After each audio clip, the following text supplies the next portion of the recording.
Ma boîte, elle a encore fait x1,7 de croissance cette année avec x1 sur mon temps de travail. J'ai pas doublé mon temps de travail.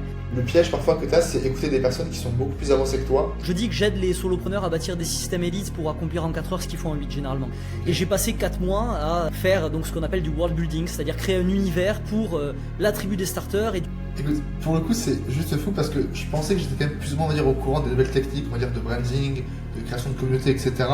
Mais j'avais encore jamais entendu ça, peut-être que j'écoute pas encore assez les US.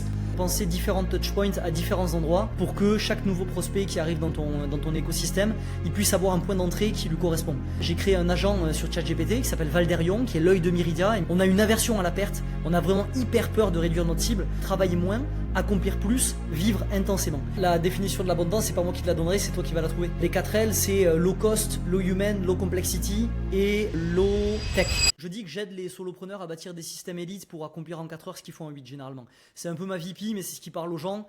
J'aime pas trop dire que je suis formateur parce que je fais pas que ça, mais d'un autre côté, c'est quand même le plus clair de mon activité. Ok. Donc, bon, on va dire que ça dépend dans quelle mesure tu as envie d'être concis. Ok, ça marche. Bah, écoute, c'est possible même que le podcast ait déjà commencé un peu avant, parce que parfois je fais des cuts, on va dire plus ou moins avant. Donc, si jamais vous êtes de côté, bienvenue à tous du coup, pour ce nouvel épisode du podcast Offcast. Aujourd'hui, du coup, je suis avec Sofiane Hadine, c'est ça, on dit Sofiane Hadine? Exactement, ouais. Nickel. Et je suis très impatient de parler avec toi parce que tu es un solopreneur qui a été recommandé par un des derniers invités de Offcast, qui est Romain de Product Scale, qui m'a dit si tu veux parler on va dire, du sujet du solopreneur, bah écoute, parle avec Sofiane parce qu'il y a beaucoup de choses à dire. On a parlé rapidement off et tu m'as même parlé d'un. Alors, je vais absolument détruire ce que tu m'as dit, un tiny world digital que tu as créé. Exactement, je pense que c'est pas ça le terme. Mais écoute, ça rejoint très bien à chaque fois la première question que je pose parce que les personnes, évidemment, on va prendre le temps après de découvrir, de savoir ce que tu fais et qu'est-ce que tu es surtout en train de construire parce que c'est à chaque fois l'idée de Offcast. Mais la première question que je pose à chaque fois, c'est quoi pour toi la chose qui a été game changer la semaine dernière pour ton business? Et apparemment, du coup, tu as fait quelque chose de vraiment impressionnant la semaine dernière. Ouais, j'ai fait quelque chose de cool, impressionnant, je sais pas, mais cool. En tout cas, moi, je me suis régalé à le faire. J'ai livré un nouveau monde pour ma communauté qui s'appelle la tribu des starters. Je t'en parlais un peu en off sur la notion de Tiny Digital World, qui est une notion qui a été mise en avant par un entrepreneur américain qui s'appelle André Chaperon et qui m'a donné envie d'évoluer à ce niveau-là. Alors moi, j'ai toujours été assez branding. J'aime beaucoup créer des univers, créer des mondes, créer des concepts et toutes ces choses-là. Et du coup, j'ai voulu pousser un peu le curseur, on va dire, et aller plus loin en créant un monde. Ce que j'appelle un monde, on appelle ça faire du world building. En fait, c'est assez connu dans le milieu créatif, un peu moins dans le milieu entrepreneurial pour le moment. Okay. Et j'ai passé 4 mois à faire donc ce qu'on appelle du world building, c'est-à-dire créer un univers pour la tribu des starters et duquel les starters ne voudraient pas sortir. Donc il faut créer quelque chose qui est assez j'ai envie de dire enivrant, dans lesquels les gens se reconnaissent. Donc en gros, avec la tribu des starters, notre objectif il est simple, c'est de vivre une vie d'absolue abondance, professionnellement et personnellement. On pourra y revenir si ça t'intéresse. Et du coup, pour rendre l'aventure qu'on poursuit ensemble addictive, j'ai voulu créer une expérience qui était plus immersive. Et donc j'ai créé un monde avec son langage, ses artefacts, sa mythologie. Et j'ai créé une espèce de... alors j'aime pas trop dire jeu, parce que quand on parle de jeu, on s'attend à pouvoir incarner un personnage et vraiment qu'il y ait quelque chose de digital auquel on peut donner vie. Mais en fait, moi j'ai créé plutôt un narratif, mais dans lequel on va avoir une guilde, un objectif, des tactiques, des stratégies, on va avoir des artefacts, un style de jeu, des ennemis, etc. etc. Et le but, c'est que quand on rejoint la tribu des starters, on puisse prendre connaissance de ce narratif et se sentir embarqué dans une aventure dans laquelle on va évoluer ensemble pendant des mois et pour certains des années, puisque ça fait maintenant un moment que certains starters sont avec moi dans la TDS. Ok. Écoute, pour le coup, c'est juste fou parce que je pensais que j'étais quand même plus ou moins, on va dire, au courant des nouvelles techniques, on va dire, de branding, de création de communauté, etc. Mais j'avais encore jamais entendu ça. Peut-être que j'écoute pas encore assez les US. Mais si ça t'intéresse, c'est cette notion de, comment il appelle ça, André Chaperon, de tunnel non linéaire, donc de sortir des tunnels linéaires qui pour lui sont complètement dépassés. Alors il fait ça avec un associé alors je crois qu'il bosse plus avec son associé, mais en fait ils avaient créé une boîte ensemble qui s'appelait Modern Marketing System, MMS. Et en gros, André Chaperon a aussi son side business à part où il travaille sur cette notion de Tiny Digital World. Et l'idée, c'est qu'il essaie de faire sortir les gens de ce qu'on appelle des tunnels linéaires. On passe par un lead magnet qui te met dans un cursus unique, etc. Et on va évoluer vers des tunnels non linéaires où tes prospects vont pouvoir rebondir d'un écosystème à l'autre en s'auto-qualifiant dans le process. Et il s'inspire énormément des jeux vidéo. Notamment, il s'inspirait beaucoup du jeu vidéo Zelda qui était un open world. On pourra rentrer dans les détails si ça t'intéresse. Pour essayer de mapper une expérience qui est à la fois plus du tout linéaire dans le sens où peu importe par où tu rentres, il faut que tu atterrisses à la même direction, dans la même destination, pardon, et que tu suives la même direction, mais plutôt que tu construises dans ton business des points de destination différents et différents itinéraires pour y arriver, de sorte à ce que si on prend mon exemple à moi, quand on arrive dans la tribu des starters, on est potentiellement intéressé peut-être par essayer d'améliorer ses compétences en fixation d'objectifs, en fixation d'habitudes, en productivité, en psychologie, etc. Et en fonction du point d'entrée qu'on va avoir, il y a différents chemins qui vont pouvoir nous amener vers la destination qu'on convoite. Et donc du coup, c'est un peu cette vibe-là qui existe aux US, je crois, depuis déjà 5-6 ans. Et je ne sais pas si ça va s'implanter en France ou pas, mais toujours est-il que moi, ça rentrait complètement dans ce que j'avais envie de faire, donc j'ai mis un pied là-dedans, quoi. Ok, parce que de manière un peu plus vulgaire, c'est plus ou moins des écosystèmes, enfin là pour le coup c'est un terme que je connais un peu plus, et qui commence on dirait, à pas mal apparaître dans la niche un peu solopreneur B2B mais en France, dans le sens il faut plus faire de l'acquisition simple, mais on va dire construire un écosystème, donc plus à la fois tant sur le produit que l'acquisition. Je me doute que toi c'est plus ou moins complexe, mais c'est plus ou moins ça cette idée de, on arrête on va dire tout ce qui est linéaire et on crée genre, enfin, un open world on va dire, pour avoir tous les touchpoints possibles et inimaginables avec ta cible quoi. 100%. C'est penser différents touchpoints à différents endroits pour que chaque nouveau prospect qui arrive dans ton écosystème, il puisse avoir un point d'entrée qui lui correspond.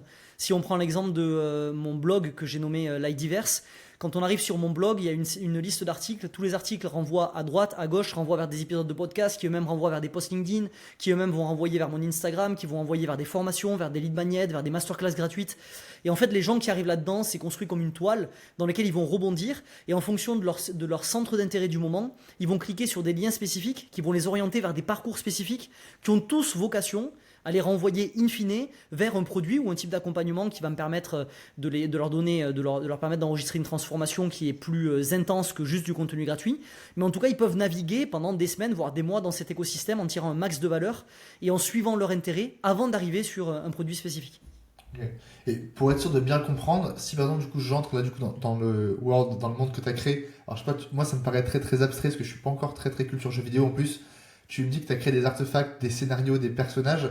Concrètement, ça ressemble à quoi? C'est littéralement une sorte de jeu vidéo dans lequel tu parles à des personnes? Comment ça se Alors présente? concrètement, c'est une logique de narratif. Donc en gros, il faut imaginer une page dans laquelle j'ai écrit comme une espèce de mini-roman.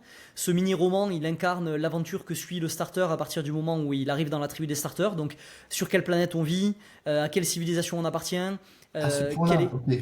Ouais, Ok. à ce point-là, en même temps, j'ai pas voulu faire un truc très long. Ça fait, on peut le lire en une demi-heure. C'est pas non plus très très long.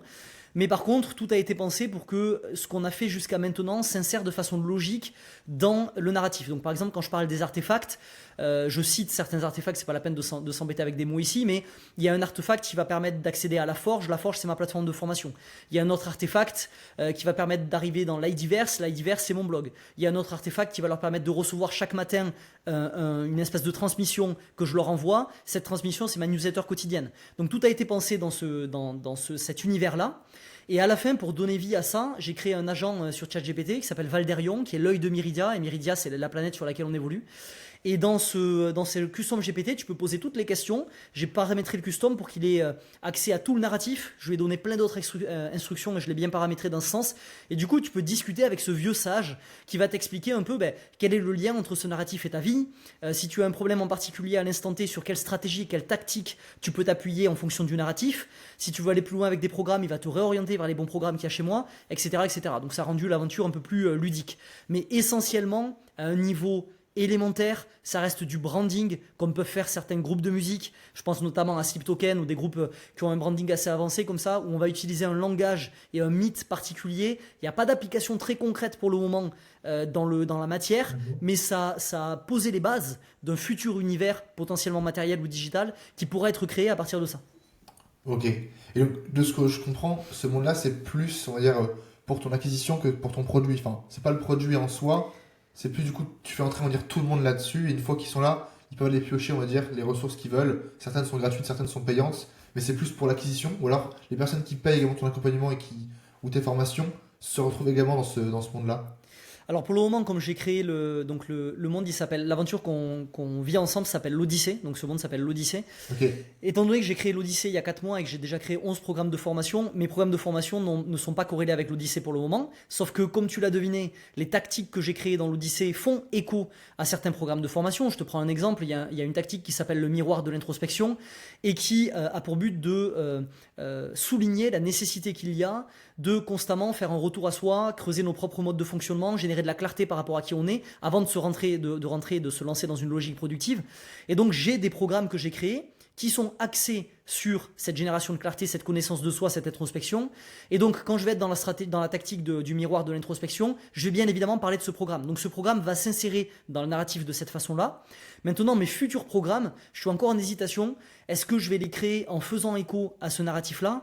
Parce que je pense, comme tu l'auras deviné, l'idée, c'est de trouver le subtil équilibre entre je crée une expérience immersive, mais je ne crée pas une expérience immersive au point que ça demande un énorme travail aux gens qui arrivent dans ma communauté pour s'approprier tout un tas de termes et un tas de mythes pour pouvoir comprendre ce que je fais au quotidien. Le but, c'est pas ça. Je veux pas rajouter des freins à l'entrée et je veux que toi, demain, tu rentres dans la vague, ma newsletter gratuite quotidienne, tu puisses suivre tout ce que je dis sans avoir lu au préalable l'Odyssée.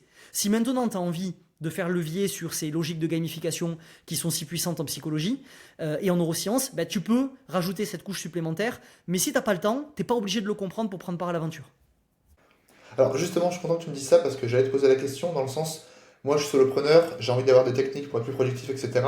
Si j'ai pas envie, entre guillemets, de me farcir tout le scénario, etc., de prendre des heures à bosser là-dessus, je te demande comment tu gères le fait de, il faut que ça soit immersif, en même temps tu peux également vite, je pense, t'enfermer dans un écosystème à ce point-là parce que les personnes, on va dire, il y a pas beaucoup de solopreneurs qui parlent d'écosystème actuellement, mais bon, c'est un écosystème pour dire en gros, je t'ai fait une plateforme et je t'ai mis des formations en gros. Toi, pour le coup, de ce que je vois, c'est un vrai écosystème en l'occurrence où tu as le vocabulaire, etc. Je te demande comment tu fais pour pas que les personnes se sentent plus ou moins un peu enfermées de manière plus négative là-dedans qu'autre chose. C'est intéressant ta question parce que du coup, pour bien comprendre dans quelle logique s'insère ce narratif-là, il faut comprendre déjà quel est mon positionnement par rapport à la tribu des starters.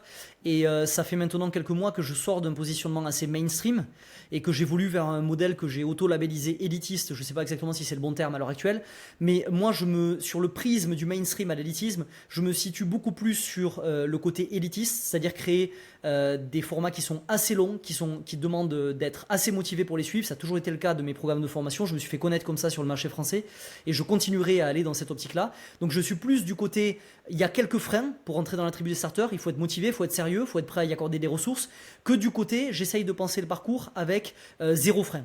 Par contre, je ne suis pas idiot non plus, je sais que les gens ils ont un quotidien surchargé, l'idée c'est pas de leur faire lire une thèse avant de rentrer dans la tribu des starters, il n'y a aucun intérêt. Donc ce que j'ai fait c'est que dans ma séquence d'initialisation, quand on rentre dans la vague, ma newsletter gratuite quotidienne, il y a 3 mails en plus du mail de bienvenue que reçoivent les gens qui rentrent. Dans le deuxième mail, je fais un écho à ce narratif, donc il y a un lien, le narratif il est hébergé sur mon blog, donc j'explique juste avec l'introduction, je renvoie vers le narratif si les gens veulent aller plus loin, et juste en dessous je dis si tu n'as pas le temps, voilà ce qu'il faut retenir de ce narratif. Il y a 10 ou 11 bullet points avec des termes très génériques qui expliquent le pourquoi du comment. Et tu pourras le découvrir en temps et en heure. Si tu n'as pas envie de le découvrir, tu n'es pas obligé de le découvrir. On passe au reste. Et donc du coup, j'ai essayé d'insérer ce narratif à un endroit où si les gens ils veulent aller plus loin, ils peuvent y aller. S'ils n'ont pas envie, ils ne sont pas obligés d'y aller.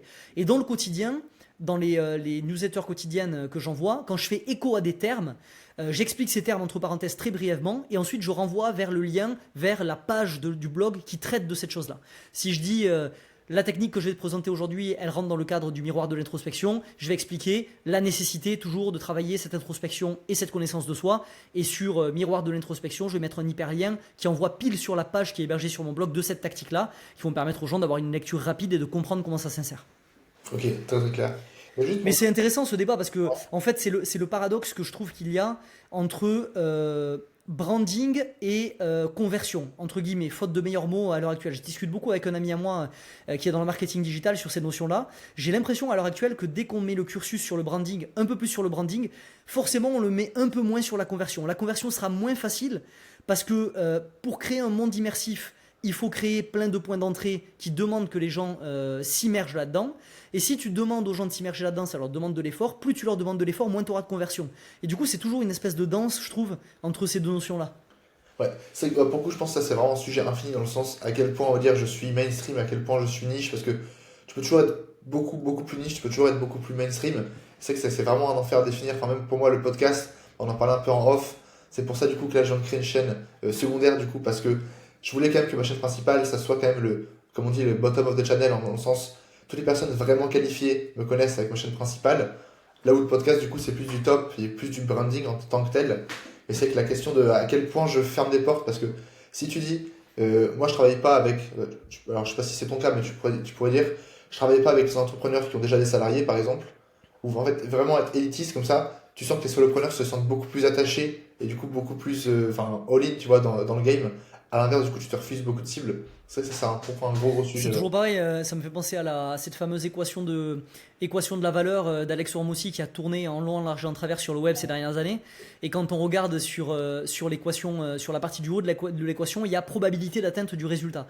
Et en fait, ce qui se passe, c'est que quand on ferme les portes et qu'on se dit, si moi demain je dis, comme je le dis d'ailleurs, je m'adresse principalement aux solopreneurs, les solopreneurs vont m'accorder plus de confiance en se disant, si tout son quotidien il le passe à creuser les problématiques du solopreneur, j'ai plus de probabilité d'atteinte de mon résultat en suivant Sofiane qu'en suivant quelqu'un qui parle à tous les entrepreneurs.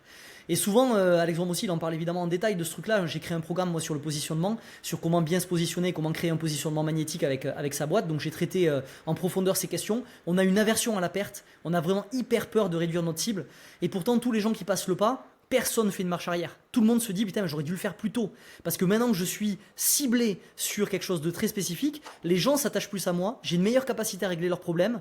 Du coup, finalement, je me rends compte en plus que le marché, il est quasiment inépuisable, même dans cette micro-niche qui me semblait être micro-nichée, en fait. Et c'est quelque chose on a toujours peur psychologiquement à le faire. Je connais personne qui a fait marche arrière une fois qu'il l'a fait. Écoute, c'est fou parce que je pensais vraiment pas qu'on allait parler de ça, mais c'est un sujet qui me concerne énormément en ce moment parce que justement, récemment, là, depuis quelques semaines, j'ai totalement changé on va dire, mon positionnement, enfin quelques mois, mais ça, on va dire, ça se concrétise depuis quelques semaines. Et j'ai refusé du coup tous mes autres clients et maintenant je fais qu'uniquement avec des agences de marketing et agences de web marketing, SEO, SIA, production vidéo, communication digitale. Et encore aujourd'hui, j'ai fait 3 rendez-vous, j'en ai refusé 2 sur les 3 où la personne du coup avait soit une agence qui n'était pas dans ma cible, soit alors qui n'était pas une agence. Et c'est vrai que ça me fait très bizarre de refuser autant de clients pour me rendre niché. Mais en l'occurrence, je commence à voir à quel point c'est puissant.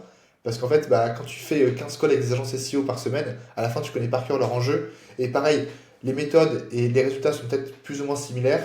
Mais la probabilité d'atteindre le résultat, comme tu dis, bah, comme tu l'as fait avec 15 de leurs concurrents, tu vois, alors ça marche avec des agences, ça marche avec les solopreneurs, forcément, on va dire, ils t'accordent beaucoup plus de confiance. 100%, totalement aligné là-dessus. Ouais. Et juste pour être certain de on va dire, quels sont tes sujets de prédilection, parce que forcément tu parles de productivité, mais ça peut être très très large, productivité, enfin, ça peut être je veux travailler un peu plus, je veux mieux dormir, je veux me sentir mieux dans mon corps, et tu vois, je me rends pas compte à quel point ça peut aller en deep, on va dire, dans le sens, tu vois, tu parles d'introspection, etc., peut-être même de spirituel, je me rends pas forcément compte. C'est quoi plus ou moins tous les sujets que tu traites autour de la productivité, qui est un mot en fait très très large? C'est un mot très large et en fait ça dépend de l'approche qu'on va avoir. Moi je dis souvent que je travaille sur la thématique de la productivité existentialiste, c'est-à-dire que je travaille sur la création d'une productivité au service de son existence. C'est dans ce cadre-là que j'ai créé et que j'ai labellisé le modèle de la journée de 4 heures. Donc moi j'apprends aux solopreneurs à accomplir en 4 heures ce qu'ils font en 8. Donc le pari est intense, le pari est ambitieux.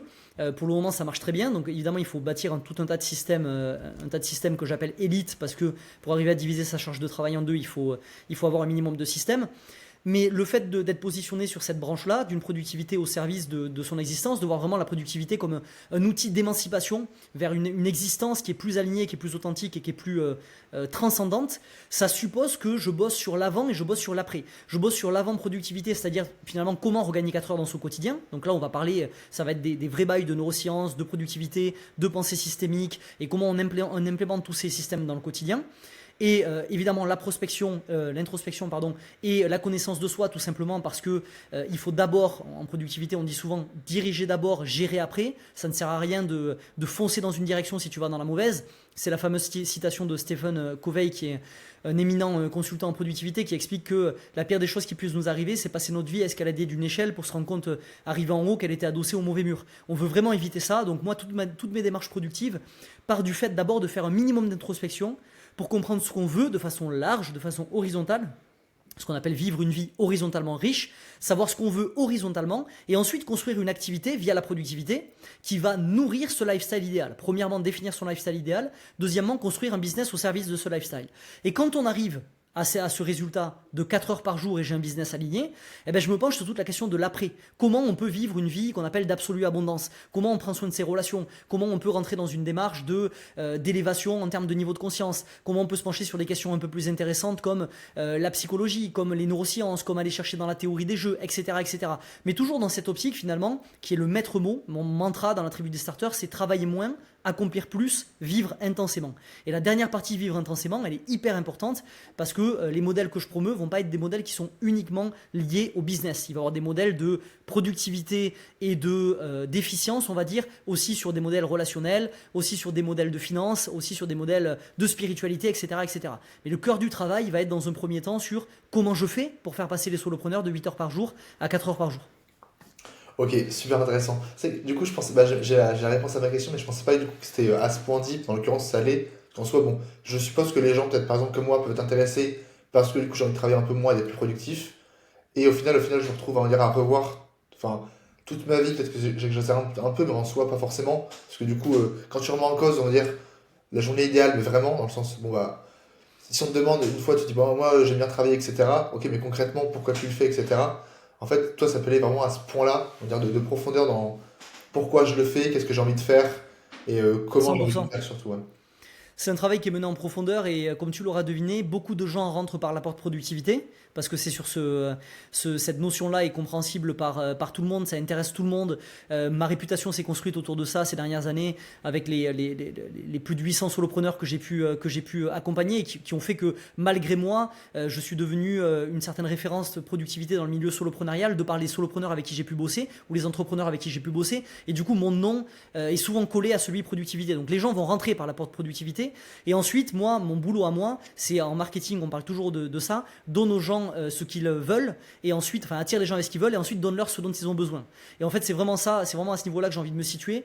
Je ne me reconnais absolument pas dans les logiques de productivité machinale, froide, de bosse 16 heures par jour et sacrifie ta vie au profit du status game ou d'une quelconque conquête de statut ou monétaire. C'est pas du tout à ce niveau-là que je me pose. Moi, je me pose au niveau de, ok, comment tu vas pouvoir te servir de la productivité pour regagner du temps dans ta vie et te poser les vraies questions qui vont te permettre de vivre une vie aussi tenté qu'on puisse le faire sans regret, même si je pense que les regrets sont un byproduct dans tous les cas de la vie, mais autant aussi tenté que ce soit possible sans regret, et que surtout on ait une sensation à la fin de notre vie de dire ok, j'ai vécu une vie alignée, et j'ai utilisé des outils qui m'ont servi à vivre cette vie alignée. Et cette démarche pour moi elle est hyper importante parce que j'ai côtoyé beaucoup de gens, notamment via mes parents, qui arrivent au niveau de leur retraite, qui ont été des gens qui ont été très productifs et qui arrivent à la retraite et qui se disent mais qu'est-ce que j'ai foutu de ma vie? Mais putain, mais pourquoi j'en suis là? J'ai sacrifié les meilleures parties de ma vie à bosser comme un enfoiré, à passer à côté de tout ce qui me faisait plaisir et je me retrouve là comme un con. À 60 ans, j'ai l'impression que c'est trop tard.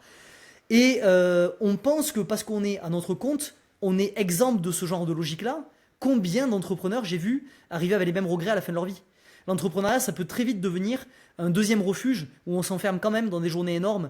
On oublie, et c'est même pire parce qu'on est passionné par ce qu'on fait, donc on oublie d'accorder du temps à nos autres passions, à nos logiques, à nos logiques relationnelles ou à nos logiques de quête de sens dans notre vie, tout simplement parce que le business occupe une grosse partie de notre vie. Si on s'est lancé là-dedans, c'est parce qu'on est passionné par ça. Il y a du sens derrière ça, on adore ça. Mais c'est pas parce qu'on adore ça que ça veut dire qu'on doit délaisser le reste. Et c'est pour ça que la pensée systémique est si importante dans la tribu des starters. C'est parce qu'on intègre des notions pour que le macro-système de ta vie fonctionne, il faut que tous les microsystèmes soient équilibrés. Batson, il en parle. Pour que ton système en haut, en hauteur, il soit équilibré, il faut que les microsystèmes de ta vie ne soient pas maximisés à un endroit et pas aux autres, sinon tout finit par s'écrouler. Donc on veut essayer d'avancer avec cette notion d'équilibre au quotidien. Et, sincèrement, je trouve ça vraiment très très intéressant. En plus, ce qui est impressionnant, c'est que tu arrives à chaque fois à mettre les bons mots là-dessus, parce que je suppose que bon, c'est ton quotidien, comme tu en parles tous les jours, à force tu y arrives, mais c'est vrai que, c'est vrai que ce qui a un peu dégoûté, je pense, beaucoup de gens, et moi y compris, c'est que bon, la productivité c'est bien, mais en fait, au bout d'un moment, travailler, t'as associé plus ou moins la productivité à comment je travaille plus ou alors comment je travaille mieux en soi. Et ça reste autour de ces deux choses qui sont quand même du coup très très on va dire restrictives, de accomplir plus, faire plus de tâches pour au final tu sais pas tellement. Et c'est parfois pour ça on va dire que les personnes commencent parfois à être un peu tu vois dégoûtées de la productivité, tu vois, j'ai des périodes comme ça.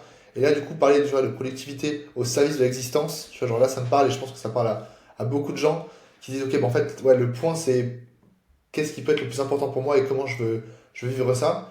Et le point, si tu parles à chaque fois du coup d'abondance, alors c'était abondance pro et perso, c'est ça?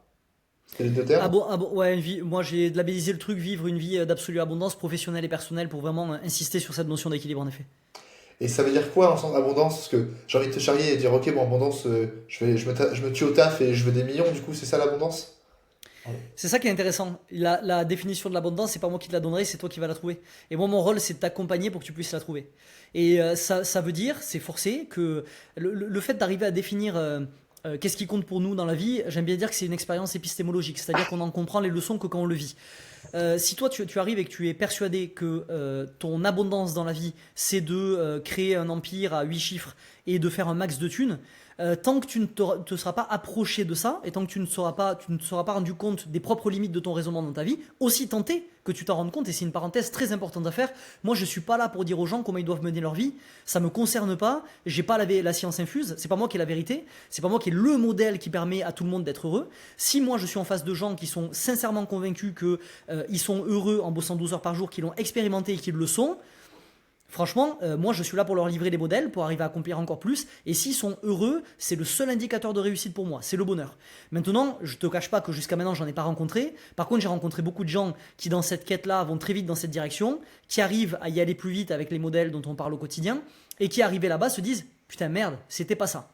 Et cette sensation de c'était pas ça, ce syndrome de l'hypothèque du bonheur, de quand j'aurai X, j'aurai Y, et t'arrives à X, t'as pas Y, ça fait mal, c'est une désillusion, mais ça permet de pivoter et de se demander, ok, si c'était pas ça, qu'est-ce que ça va être? Cette cible qui est mouvante, qu'est-ce que ça va être? Et est-ce que c'est pas ailleurs qu'il faudrait que j'aille chercher?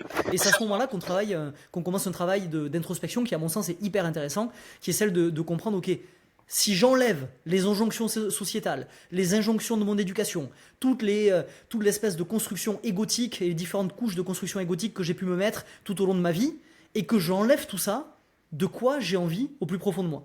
Et ça peut sonner comme des questions un peu de spiritualité New Age, de chaman tout nu dans son jardin qui regarde la lune, mais c'est finalement ce pourquoi on vit. Il n'y a pas d'autre intérêt. On arrive ici pour essayer de comprendre, déceler cette vérité qui est à l'intérieur de nous, comprendre ce qui nous fait vibrer et architecturer une vie autour de ce qui nous fait vibrer. Personne doit être autorisé à nous dire ce qui doit nous faire vibrer. Pas d'injonction à ce niveau-là, c'est juste une quête interne, et cette quête interne, personne ne peut la faire à notre place. C'est l'exploration de notre royaume intérieur qui doit avoir lieu à un moment ou à un autre, et la productivité peut être un outil pour ça. Et c'est dans ce sens-là, on en parlera peut-être tout à l'heure, que le modèle de la journée de 4 heures est hyper puissant, parce que ça nous invite à passer 20% de notre temps à deep work et 80% en exploration, et cette phase d'exploration est capitale, elle est pivot dans la matérialisation de notre lifestyle idéal, parce que c'est dans cette exploration-là qu'on va récolter des réponses, la vie va nous donner des réponses qui vont nous permettre de mieux nous orienter. Ok. Alors, j'ai plusieurs points du coup pour réagir à ce que je viens de dire, mais c'est qu'avant il y avait un sujet du coup dont on a abordé au tout début, en le sens, il y a beaucoup de personnes, on va dire, qui en général, en exemple, un objectif on va dire financier, parce que ça se fait beaucoup, ils obtiennent du coup le fameux X, et une fois qu'ils l'ont, du coup ils se rendent compte qu'en fait, bah, ils sont pas plus heureux, ils sont pas plus sereins, ils sont pas plus tranquilles, etc. Et c'est vrai que pour beaucoup, alors je sais pas quel est ton avis là-dessus, mais j'ai l'impression que il y a tellement de gens maintenant qui documentent ce qu'ils vivent, et en particulier beaucoup de personnes, par exemple jeunes, qui font beaucoup d'argent récemment, qu'en fait, il y a beaucoup de personnes qui, avant même d'atteindre ce stade, par exemple, moi je vois que bah, c'est pas encore le cas forcément, c'est encore qu'au tout début, mais je vois qu'il y a beaucoup de personnes et des histoires de personnes qui documentent, ok, j'ai vendu ma boîte à 20 millions, j'ai fait une dépression, j'avais plus de sens, et il y a des histoires qui se publient comme ça tous les jours, là où avant, du coup, peut-être que les gens en parlaient un peu moins et ça restait, on va dire, un jeu de statut, tu vois, comme tu dis. Aujourd'hui, tu as quand même, alors je sais pas quelle est dire, ta vision de la vague solopreneur actuellement, que ce soit en France ou dans le monde en général, mais tu as quand même ce truc de j'essaie de me buter rapidement pour avoir l'objectif financier que je voulais, pour au final bah, me rendre compte que c'est pas le but.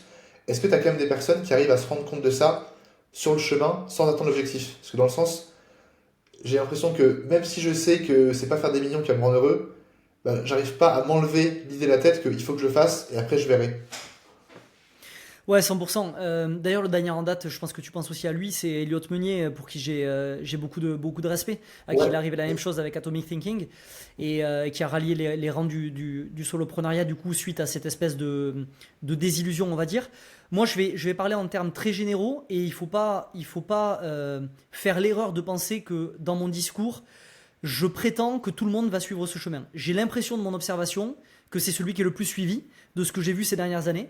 Mais je prétends pas qu'il n'existe pas des gens qui vraiment sont drivés par la construction monétaire, la construction de statut, la construction d'empire. Et je ne prétends pas que les gens qui sont alignés aujourd'hui avec ça seraient des gens qui n'ont pas encore eu un certain niveau d'éveil et quand ils vont l'avoir, ça va être la débandade. Okay, mon point n'est pas du tout de mettre celui-là. Mon point est juste de dire que ce que j'observe, et j'en ai été le premier victime, c'est que beaucoup de gens se mettent à créer leur boîte dans une optique de construction d'empire monétaire et de fame et de statut parce que ça part d'une blessure. Beaucoup de gens sont véhiculés à la base par une certaine blessure. En tout cas, c'est de mon observation.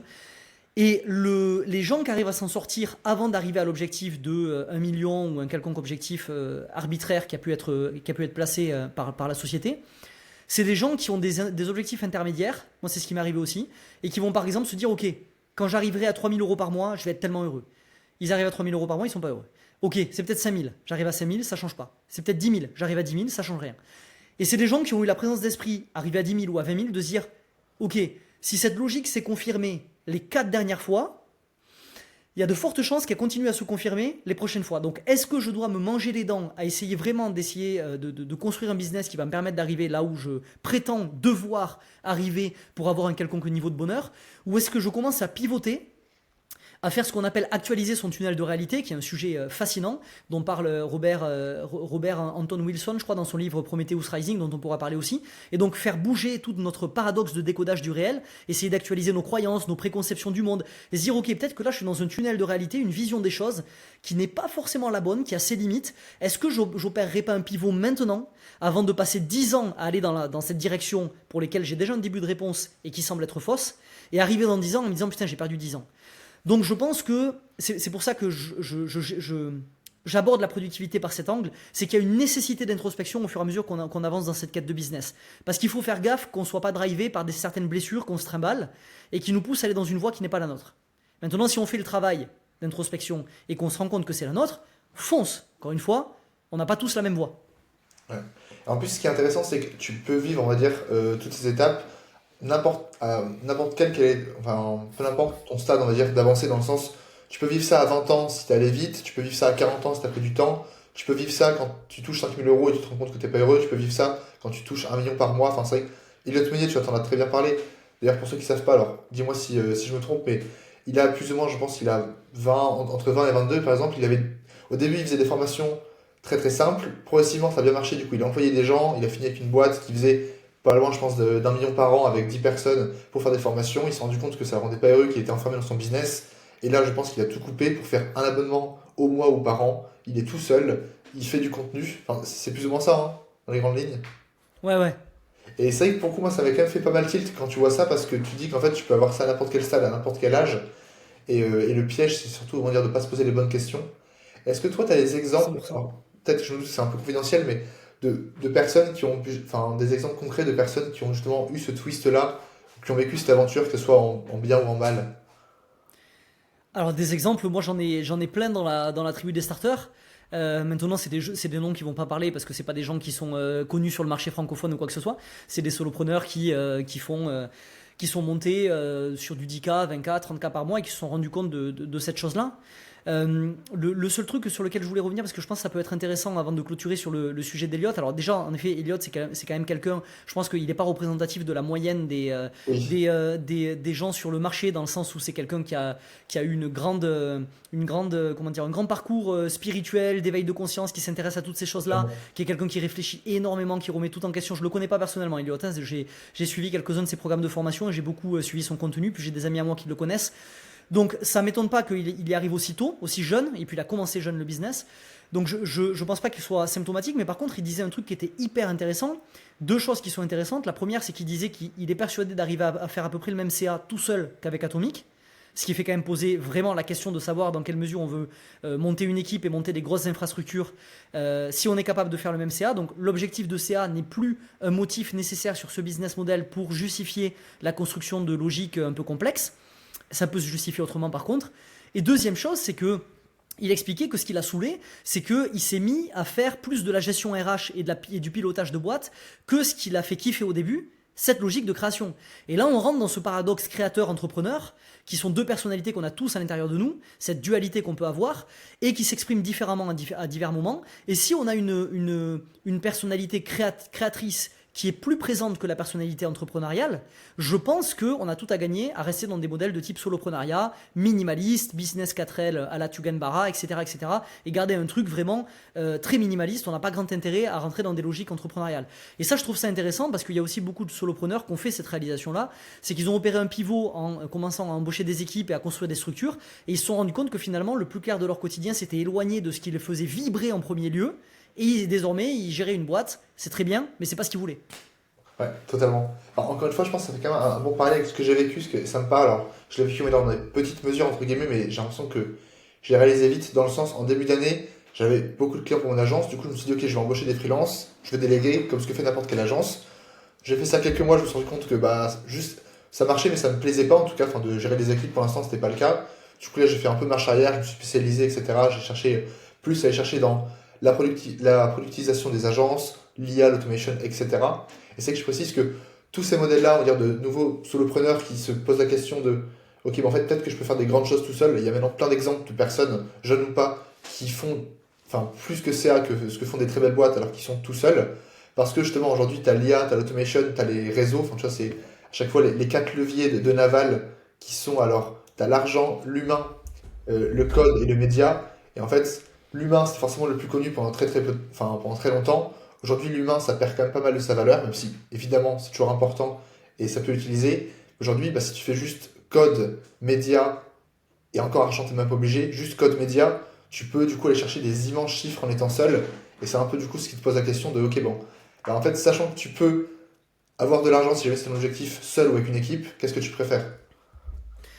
100%, c'est ce qu'il appelle le permissionless leverage, et c'est hyper intéressant, je trouve, de le framer comme ça. Naval, c'est vraiment du levier sans permission. Je demande la permission à personne pour pouvoir scaler mon business. Et il y a un truc important que tu dis là-dedans, c'est que le choix du business model est du coup déterminant, à mon sens, dans cette capacité à scaler une boîte sans devenir prisonnier de ta propre boîte.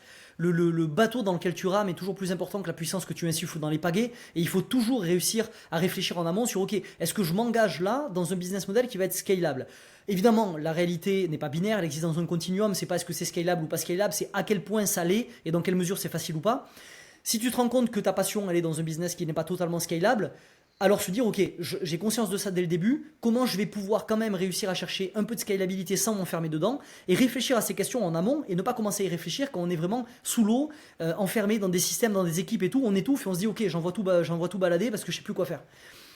Et la question du soloprenariat, entrepreneuriat, j'en avais parlé rapidement avec Alec Henry à l'époque, c'est une question qui est hyper intéressante parce que personne n'a raison, personne n'a tort, c'est des questions de préférence personnelle, c'est des questions de métriques d'optimisation. On doit constamment se demander pour quelle métrique je veux m'optimiser. Ma vision des choses, c'est que si tu veux t'optimiser pour l'impact, entrepreneur, équipe, système, fonce. Si tu veux t'optimiser pour la liberté, soloprenariat, business 4L, minimalisme, va plutôt dans cette voie-là. Il y a un certain niveau d'impact que tu n'auras jamais en tant que solopreneur. Il y a un certain niveau de liberté que tu n'auras jamais en tant qu'entrepreneur. La question, c'est pour quelle métrique tu veux t'optimiser. Moi, la réponse, elle a été très claire. Je suis un obsédé de la liberté, donc la question s'est même pas posée. Mais quelqu'un demain qui est obsédé par l'impact et qui en a un peu rien à faire de la liberté, il a tout à gagner à partir dans des logiques entrepreneuriales, à monter des équipes, à construire des empires. Et c'est dans cette optique-là qu'il va s'épanouir. Donc il faut vraiment essayer de trouver où est-ce qu'on se positionne. J'avais écrit à l'époque un tweet qui avait pas mal marché, qui était de dire les salariés sont des humains qui ont choisi la sécurité, les entrepreneurs sont des salariés qui ont choisi l'émancipation, et les solopreneurs sont des entrepreneurs qui ont choisi la liberté. Et il y a vraiment cette notion-là de se dire, ok, où est-ce que je veux me positionner sur cet échiquier, sans jugement de valeur, toutes les options se valent, on en revient encore une fois à quoi? À la connaissance de soi, encore et toujours. Ouais. Alors, petit passage, quand tu dis business 4L, alors j'en ai déjà entendu parler, mais je suis pas exact de savoir ce que c'est. Tu peux en parler rapidement? Ouais, c'est un terme qui a été labellisé par Tuganbara. Et les 4L, c'est low cost, low human, low complexity et low tech. Donc l'idée, c'est de construire des business où il y a très peu d'humains, très peu de complexité, très peu de tech et très peu de coûts. Donc c'est des business models hyper minimalistes. Si on prend mon exemple, moi je travaille du coup 4 heures par jour. Ça serait ironique pour quelqu'un qui défend ce modèle de ne pas le faire. J'ai zéro équipe, je travaille avec zéro freelance, zéro OBM, je suis entièrement tout seul. Ma boîte elle a encore fait x1,7 de croissance cette année avec x1 sur mon temps de travail, j'ai pas doublé mon temps de travail, donc j'ai une boîte en pleine expansion, je travaille 4 heures par jour, je repose sur un stack de produits qui doivent me coûter 60-70 euros par mois max. J'ai rien dans mon calendrier, pas de contraintes, pas d'injonctions, pas de rendez-vous, quoi que ce soit. Je peux travailler partout à travers le monde. J'ai pensé aussi cette démarche de liberté dans le cadre des outils que j'utilise. C'est-à-dire que j'utilise pas d'éclairage, de caméra 4K, de studio d'enregistrement. Tout fonctionne dans mon business avec un clavier, un écran, des idées, peut-être un micro de temps en temps pour mon podcast, mais je peux travailler partout dans le monde sans aucune obligation, sans rendez-vous. Ça, c'est ce qu'on appelle des business qui sont complètement 4L. Et c'est à mon sens le Graal pour les solopreneurs qui sont les pirates des temps modernes, les chasseurs de liberté. À mon sens, c'est hyper intéressant un business model de ce type-là. Ouais, totalement. Alors, j'ai un point après à ajouter sur mon expérience personnelle, sur on va dire, le minimalisme, etc. Mais avant ça, je te challenge un peu, parce que dans le sens de ce que tu me présentes, donc le modèle, les 4L, etc., ce que tu fais, j'ai envie de te dire, bon bah ok, t'es infopreneur, du coup forcément ça marche, mais si j'ai pas envie d'être pur infopreneur, il n'y a pas d'autres modèles qui sont aussi low sur tous les aspects que tu as cités. D'où le fait de revenir à ce que je disais aujourd'hui au début, qui est que dans cette quête de liberté, le choix du business model est bien sûr déterminant. On est d'accord, ça joue un grand rôle. Maintenant, comme je disais juste avant, la question elle n'est pas binaire, elle existe dans un continuum. Donc si tu ne peux pas, avec ton modèle, être entièrement libre et être autant low que tout ce que je viens de citer, et que tu as un modèle par exemple où tu fais un peu d'accompagnement, ok, la question se pose de comment tu vas construire une offre pour que tu puisses faire en sorte que tu dédies le moins de temps physique le plus possible. Et par exemple, plutôt que de faire du coaching one-on-one, tu vas faire du one-to-many. Tu vas essayer de trouver des modalités dans ton offre qui te permet de délier ton temps un maximum.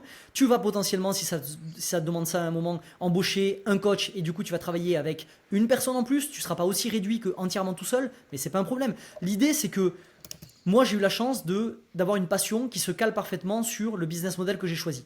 Si les gens ont une certaine passion et que cette passion ne se cale pas sur ce business model-là, ce que j'aurais fait à leur place, c'est penser obsessivement dès le début, je suis un obsédé de liberté, le business model va me contraindre, comment je peux réfléchir dès maintenant sur comment je peux générer le max de liberté dans le frame de ce business-là. Moi, des gens qui font pas de l'infoprenariat, mais qui sont entièrement libres, j'en connais beaucoup. C'est des gens qui ont pensé les choses différemment à différentes étapes de leur business par la suite et qui ont fait certains choix, qui ont été moins low, que ce soit en human ou en tech, ou parfois même en cost, mais qui par contre ont conservé cette liberté. C'est des réflexions personnelles. Ouais. C'est que, du coup, bah, merci beaucoup pour la réponse, que justement, c'était un peu là où je voulais aller, dans le sens, effectivement, infopreneur, ça fait rêver beaucoup de gens, enfin, moi compris, on va dire, parce que c'est le modèle qui, pas forcément a l'air plus simple, mais en tout cas a l'air le plus lean possible, parce que tu fais pas grand chose, tu l'as dit, 60 euros de coût par mois, tu vois, pour les outils, c'est tout, tu vois. C'est vrai que ça fait plus ou moins rêver, tu vois, quand t'entends ça. Mais c'est vrai qu'en fait, t'as raison, en fait, tout dépend de où tu mets le curseur, tout dépend de ta niche et de ce que tu veux faire. Donc, tu vois, moi, je suis en lead gen pure agence. Je pourrais vendre des formations de lead gen, d'ailleurs, ça se fait beaucoup, et peut-être que je le ferai, je me ferme pas les portes. Mais aujourd'hui, si jamais il y a un curseur sur lequel je dois être un peu moins lean, par exemple, c'est la tech, par exemple. Et du coup, je peux me dire, bon, bah, ok, j'accepte de galérer plus que ce que je pourrais en tech, mais c'est le prix à payer, on va dire, pour avoir mes autres piliers qui sont, par exemple, l'humain, par exemple, le temps que j'y mets par jour, qui sont du coup plus lourds en l'occurrence. Donc, ouais, c'est super intéressant. 100%, 100%, c'est vraiment une question de curseur. Il y a aussi la question qu'il faut rappeler, enfin cette notion-là qu'il faut rappeler que je ne dis pas que le métrique d'optimisation de liberté doit être le même pour tout le monde. Il y a des gens, typiquement, ils vont n'avoir rien à cirer de cette liberté extrême. Ils n'ont pas besoin de travailler 4 heures par jour, de ne pas avoir d'équipe, de ne pas avoir de tech et de ne pas avoir de coût pour se sentir épanoui. Donc ces gens-là, pouvant creuser jusqu'à avoir un peu d'humain, ça me dérange pas, avoir un peu de tech, ça me dérange pas. Bon, ben ces gens-là, ils seront pas obligés d'être aussi extrêmes que ce que moi je peux faire, et ils trouveront quand même la dose de liberté qui les intéresse pour s'épanouir dans leur business. Et justement, à ce propos, c'est vrai qu'il y a quelque chose dont tu as parlé également, que je trouve qui est très intéressant, c'est à quel point on va dire que tu es créatif dans ton offre, parce que au-delà de ton business model, alors business model, c'est pas est-ce que je fais une agence ou un SaaS, ça bon, c'est très très large, mais au sein de ton SaaS, de ton agence, de ton business d'infopreneur, enfin tout ce que tu veux, de ton business de coaching, aujourd'hui tu as quand même plein d'offres possibles et inimaginables, enfin on en voit plein, des offres ultra atypiques qui peuvent vraiment, on va dire, craquer un marché. À quel point, on va dire, toi, tu as réussi à construire ton offre là-dessus, parce que tu as un business peut-être d'infopreneur classique, mais je suppose qu'au vu par exemple, des entrepreneurs que tu accompagnes, il y en a peut-être qui t'ont proposé de faire du coaching avec toi en V1 et de te payer, je sais pas, à l'heure, et en général, c'est quand même des gros cachets. Pourquoi tu refuses? Est-ce que tu en as déjà fait, etc. Comment tu arrives à construire ton offre, sachant que tu peux faire plus ou moins ce que tu veux? Dans le sens, tu vois, je sais que ça se fait beaucoup en ce moment, où je te donne accès à une formation, à plein de ressources, et en plus, tu as 1 heure ou 2 de coaching par mois avec moi. Du coup, forcément, je te facture ça plus cher, vu que c'est un mélange de coaching et de formation, etc. Comment tu as construit ton offre? Alors moi, toutes mes offres sont construites 100% déliées de mon temps. Il n'y a aucun temps à aucun endroit qui intervient. J'ai eu fait des offres de consulting ou ou de coaching pour des starters, donc des gens dans ma communauté qui avaient suivi tous mes programmes au préalable, ou quasi tous mes programmes. Ok. Dans le sens où du coup je réserve mon cerveau à des questions. En fait, c'est même pas des questions de business, c'est que j'ai vraiment construit mon business autour de ma personnalité et pour maximiser ce que j'adore et virer ce que je déteste. Il y a rien que je déteste plus que répéter les mêmes choses encore et encore et encore. Donc si j'ai pris le temps dans des programmes de formation d'encapsuler au top de ma forme, au meilleur de ce que je peux donner, tout ce qu'il y a à donner sur un sujet, j'ai pas forcément envie, même si on est prêt à me payer cher par la suite, de le relivrer pendant un coaching encore et encore. Je préfère que la personne paye moins cher un programme de formation, prenne des notes et des questions, et qu'après elle vienne me poser des questions et qu'on prenne du consulting. Je fais zéro consulting maintenant, sauf une exception, pour une personne bien particulière dans ma communauté, et je ne rentrerai pas dans les détails parce que c'est pas forcément intéressant. Sinon, je ne fais plus de consulting là-dedans, et je me cale tout simplement sur mes valeurs. J'ai passé beaucoup de temps à ériger les 6 valeurs de mon business. Dans les 3 premières, il y a liberté, pensée long terme et levier. Si quelque chose ne respecte pas cet entonnoir-là, je n'y vais pas. Et donc, typiquement, tout ce qui va être consulting 101, ça ne passe jamais le premier critère qui est la liberté. Et du coup, je fonctionne de façon assez monomaniaque par rapport à ça. Je pense que les valeurs du business, personne trop... Enfin, c'est pas que personne l'utilise comme il faut, mais les valeurs d'un business a été dénaturé parce qu'on a vu tellement de boîtes collées sur le mur de leur open space, empathie,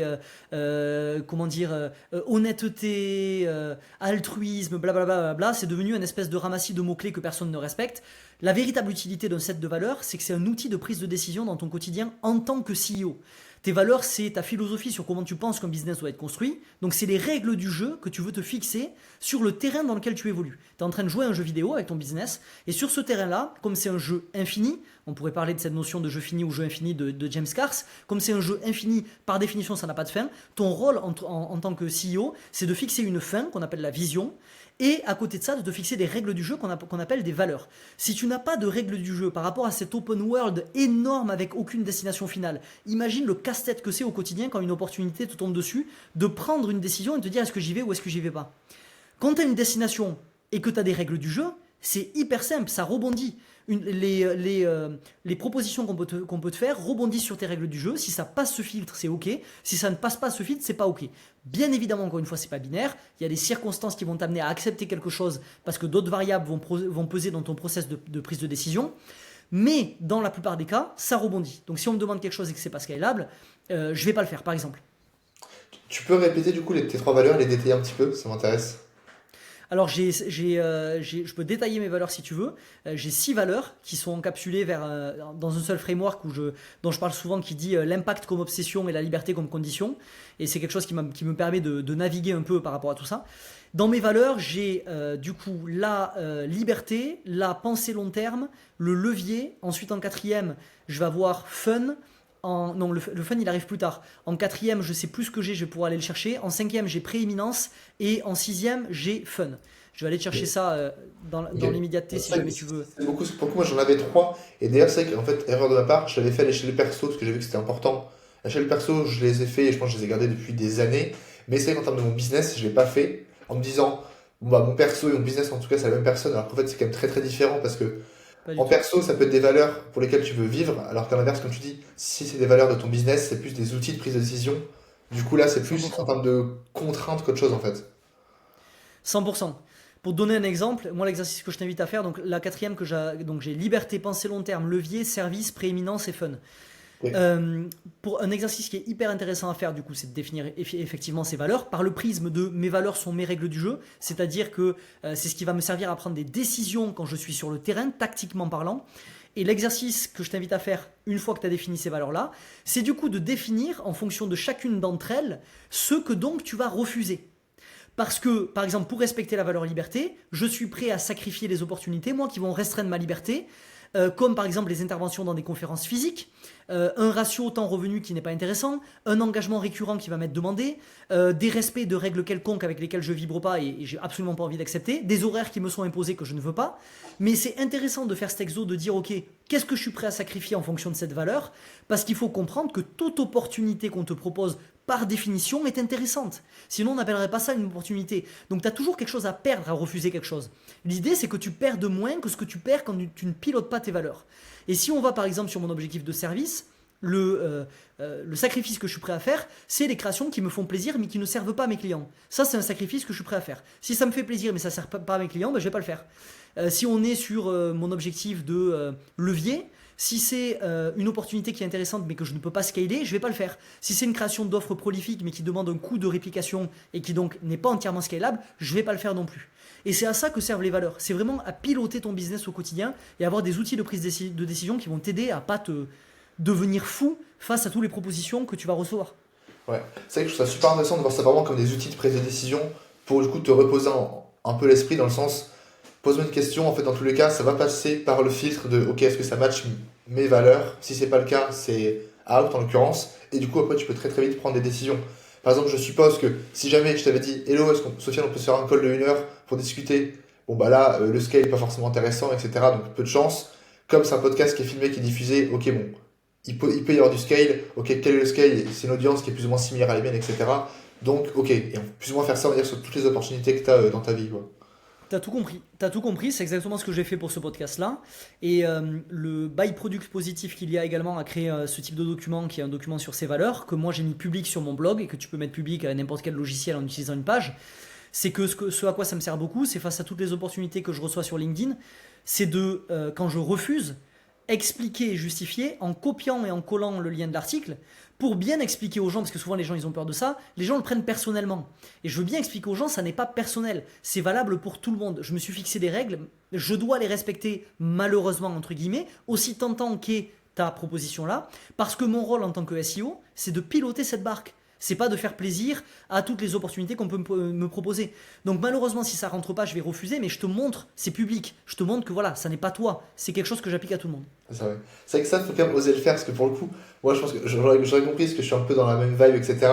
Mais c'est que quand quelqu'un te dit non, je suis pas intéressé, parce que ça remplit pas telle valeur, voici le lien si tu veux mes valeurs, il n'y a pas des gens qui t'ont dit non, mais tu te prends pour qui, genre vraiment. Il y a pas des gens qui m'ont dit pour qui je me prends à l'heure actuelle, mais je vais te le dire, je suis tout à fait. Alors là, j'ai aucun problème à encaisser ça. S'il me dit tu me prends pour Ok. qui, j'aurais dû répondre, il y aurait aucun problème.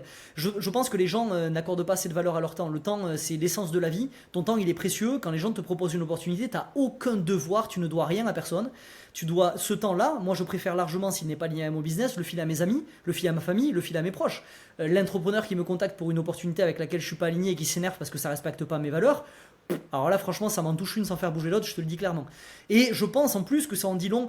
Le fait qu'on m'ait jamais rien dit, c'est que ça en dit long aussi sur le sérieux des entrepreneurs qui me contactent. Les entrepreneurs qui me contactent, c'est des gens qui sont déjà familiers avec toutes ces logiques-là. C'est pas des gens qui ont des problèmes d'ego, qui vont se vexer parce qu'on leur dit non, désolé, ton opportunité rentre pas dans mes valeurs. C'est des gens qui ont conscience de la force des valeurs pour piloter un business et qui peut-être pourraient le faire demain. Moi, ça me viendrait jamais à l'idée si quelqu'un me dit non, désolé, ça respecte pas mes valeurs, de le prendre personnellement et de me dire tu te prends pour qui, tu vois. Donc bon. Ouais.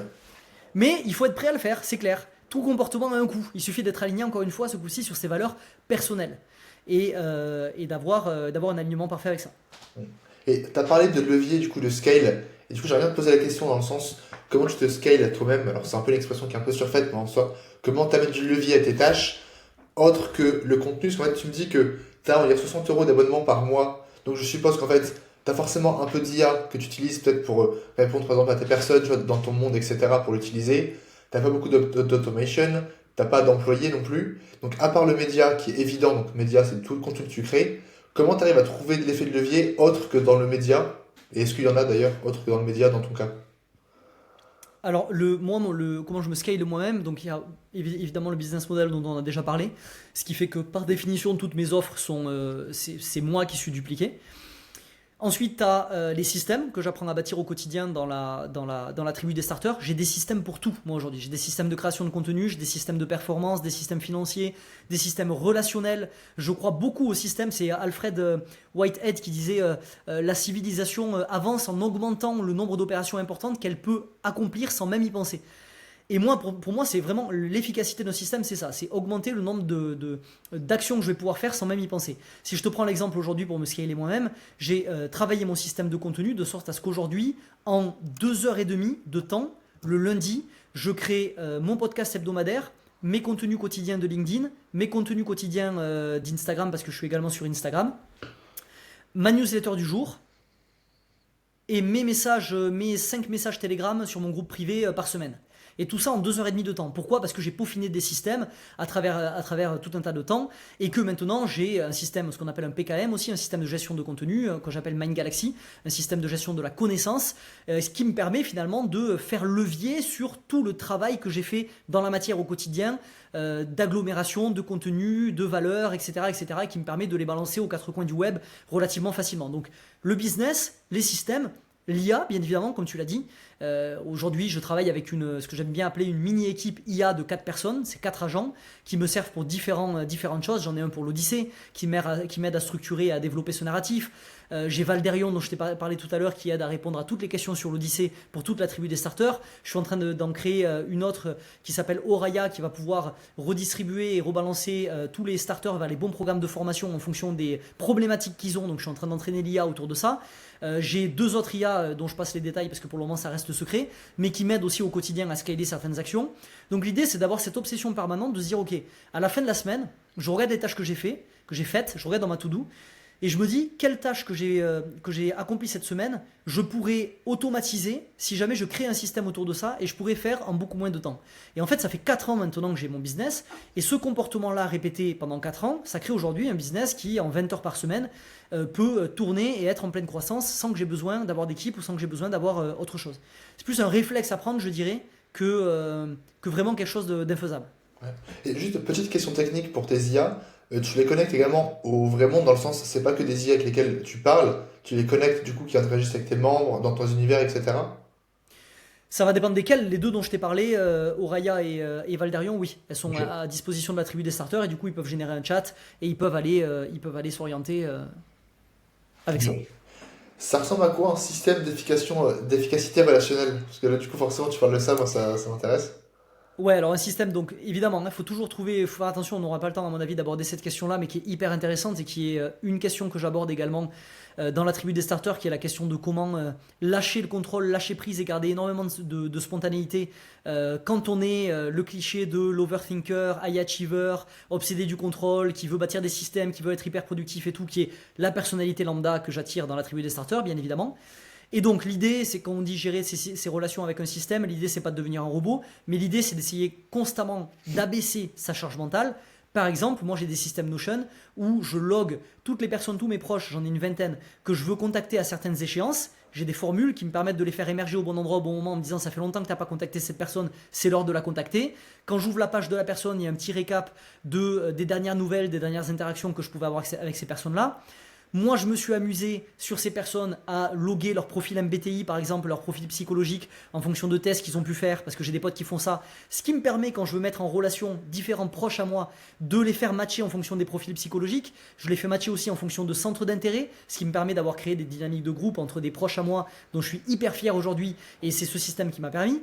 Je vais avoir une base de données qui va loguer les idées de cadeaux que je vais avoir tout au long de l'année, et je vais rentrer ces cadeaux-là, les affecter à la bonne personne, de sorte à ce que quand je veux faire un cadeau à ces personnes-là pour une occasion ou pas, je vais avoir une bonne idée plutôt que d'avoir une idée merdique. C'est des systèmes de ce type-là qui me permettent de mieux naviguer dans mes relations sans avoir à tout garder dans ma tête. Le cerveau est un excellent processeur mais un piètre disque dur. Il n'est pas fait pour stocker les choses en neurosciences, on le sait. Il est fait pour performer, pour processer, pour avoir des idées. Donc tout ce qui suppose de surcharger ton cerveau avec de la charge mentale, il faut construire un système pour le décharger.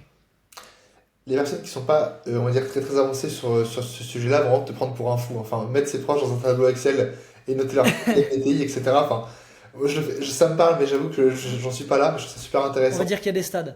Il y a Comment? des stades, on va dire qu'il y a des stades et qu'en effet, quelqu'un qui vient de même pour démarrer cette quête ensemble, je ne vais pas l'orienter vers un système de relations, tout simplement parce que c'est déjà très loin, il y a beaucoup d'a priori sur la productivité, il faut déjà réussir à justement actualiser son tunnel de réalité, remettre en mouvement ses croyances pour arriver à ne plus voir la productivité comme quelque chose de machinal, comme quelque chose de froid et le voir comme un outil au service de sa vie et donc effectivement au service de ses relations aussi. Mais il y a des étapes à franchir avant d'arriver là, et surtout on n'est pas du tout dans le 80-20. Donc au début on ne va pas s'attaquer à ça. Mais au fur et à mesure ça peut être des couches de système qui peuvent être intéressants. Moi, mon rôle étant de permettre aux gens d'accomplir en 4 heures ce qu'ils font en 8, j'ai aussi un rôle qui est celui d'essayer de pousser constamment les limites de ce qu'il est possible de faire tout seul en 4 heures par jour dans toute notre vie. Donc moi je suis pas que solopreneur. À côté, je suis batteur dans un groupe, je fais de la batterie, je fais du surf, je voyage énormément. J'ai labellisé le modèle de l'année Odysséenne qui fait qu'il m'arrive plusieurs aventures dans mon année et que je fais des choses qui sont différentes. J'ai des groupes de potes, j'ai des logiques de relations amoureuses, amicales, etc., etc. J'ai ma famille, je voyage, enfin, je fais plein de choses qui fait que mes systèmes doivent aussi me permettre de faire ça à côté. Et donc je pousse constamment ces systèmes-là pour qu'ils puissent m'aider à accomplir ce que je veux faire dans le minimum de temps, dans le but de tester, de voir ce qui marche et ce qui fonctionne pas, et de le redistribuer à la TDS par la suite. Donc effectivement, tu vas me trouver aussi sur des systèmes vers lesquels je ne conseillerais pas forcément un starter lambda, parce que c'est pas la priorité à l'instant T. Ouais.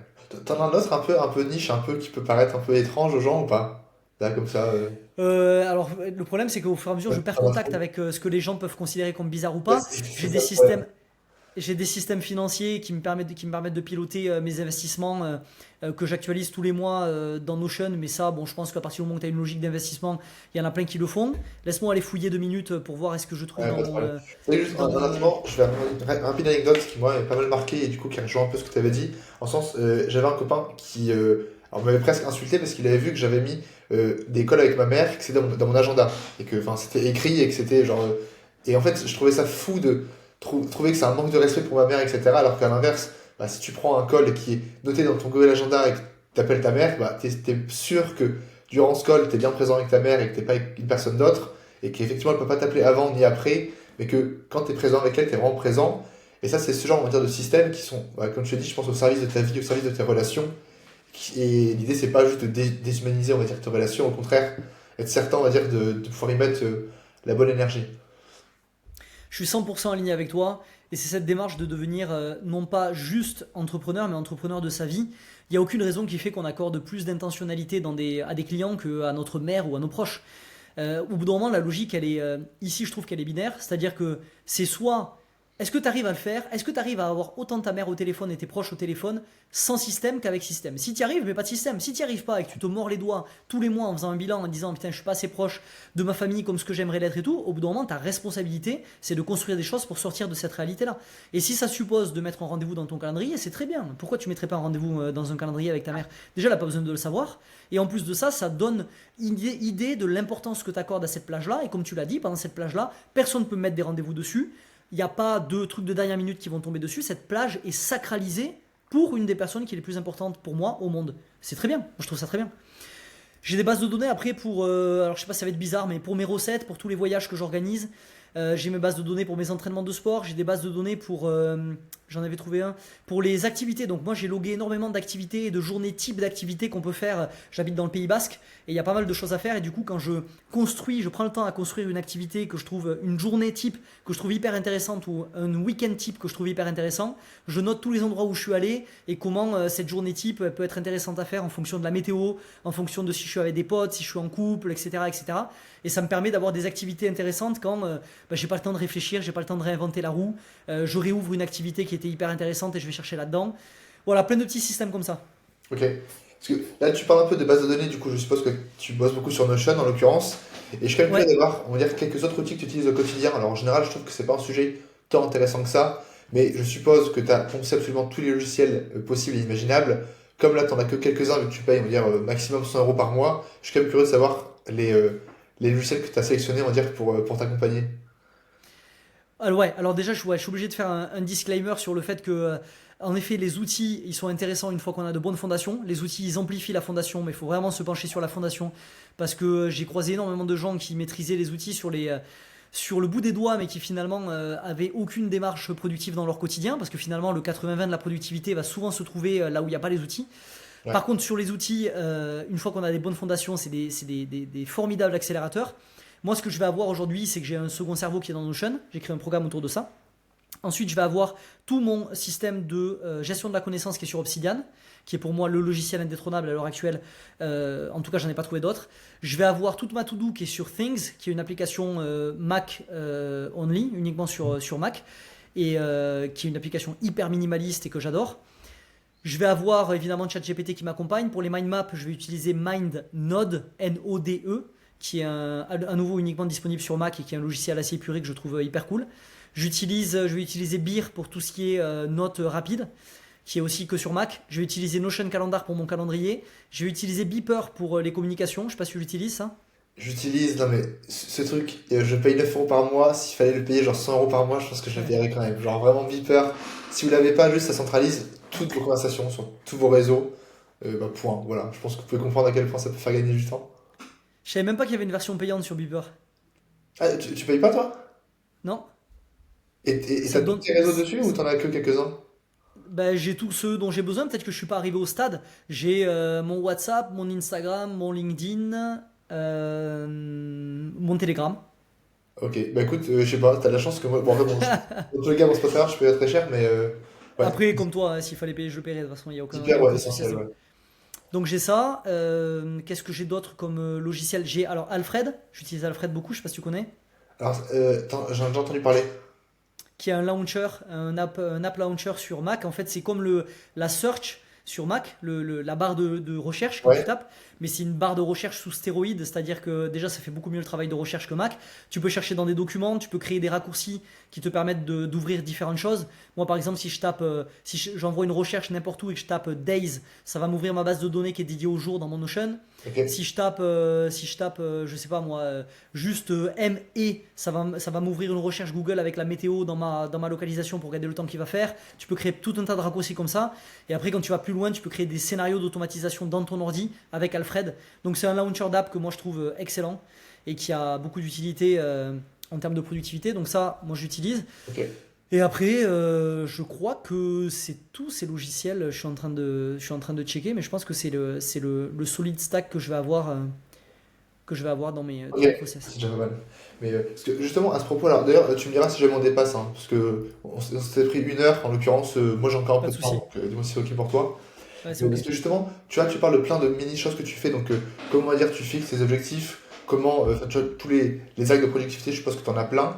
Et je sais pas à quel point, hier, alors j'ai vu que tu avais plusieurs produits différents, et ça m'a fait un peu penser à la méthode, on va dire, des mini-formations, des mini-produits de Antoine BM, qui est aussi, on va dire, un infopreneur plus ou moins connu. Pourquoi, on va dire, tu fais pas un lancement par semaine, dans le sens, tu as tellement de contenu à partager que tu pourrais faire des mini-formations, on va dire, très très régulièrement. Là, tu en as 11, donc à la fois c'est beaucoup, à la fois on va dire que tu n'en as que 11, tu aurais peut-être pu en faire peut-être des dizaines, des centaines. Comment tu arrives à déterminer quand est-ce que tu fais une formation et ce que tu vas mettre dedans? Alors en fait, si j'ai pas fait de petits produits, c'est parce que j'ai beaucoup de mal avec ça, parce que j'ai beaucoup de mal à traiter les choses en surface. C'est une vraie problématique chez moi. C'est quelque chose sur lequel il faut que je travaille. J'y ai travaillé en créant l'accélérateur qui est mon programme entrée de gamme pour avoir le 80-20 de la productivité. Il dure 4 heures, je crois. Et du coup, ça a été une première étape vers le fait de me soigner sur ce truc-là. Mais je suis positionné sur des thématiques qui sont plus ou moins evergreen parce que c'est des thématiques qui touchent à la psychologie et à la productivité.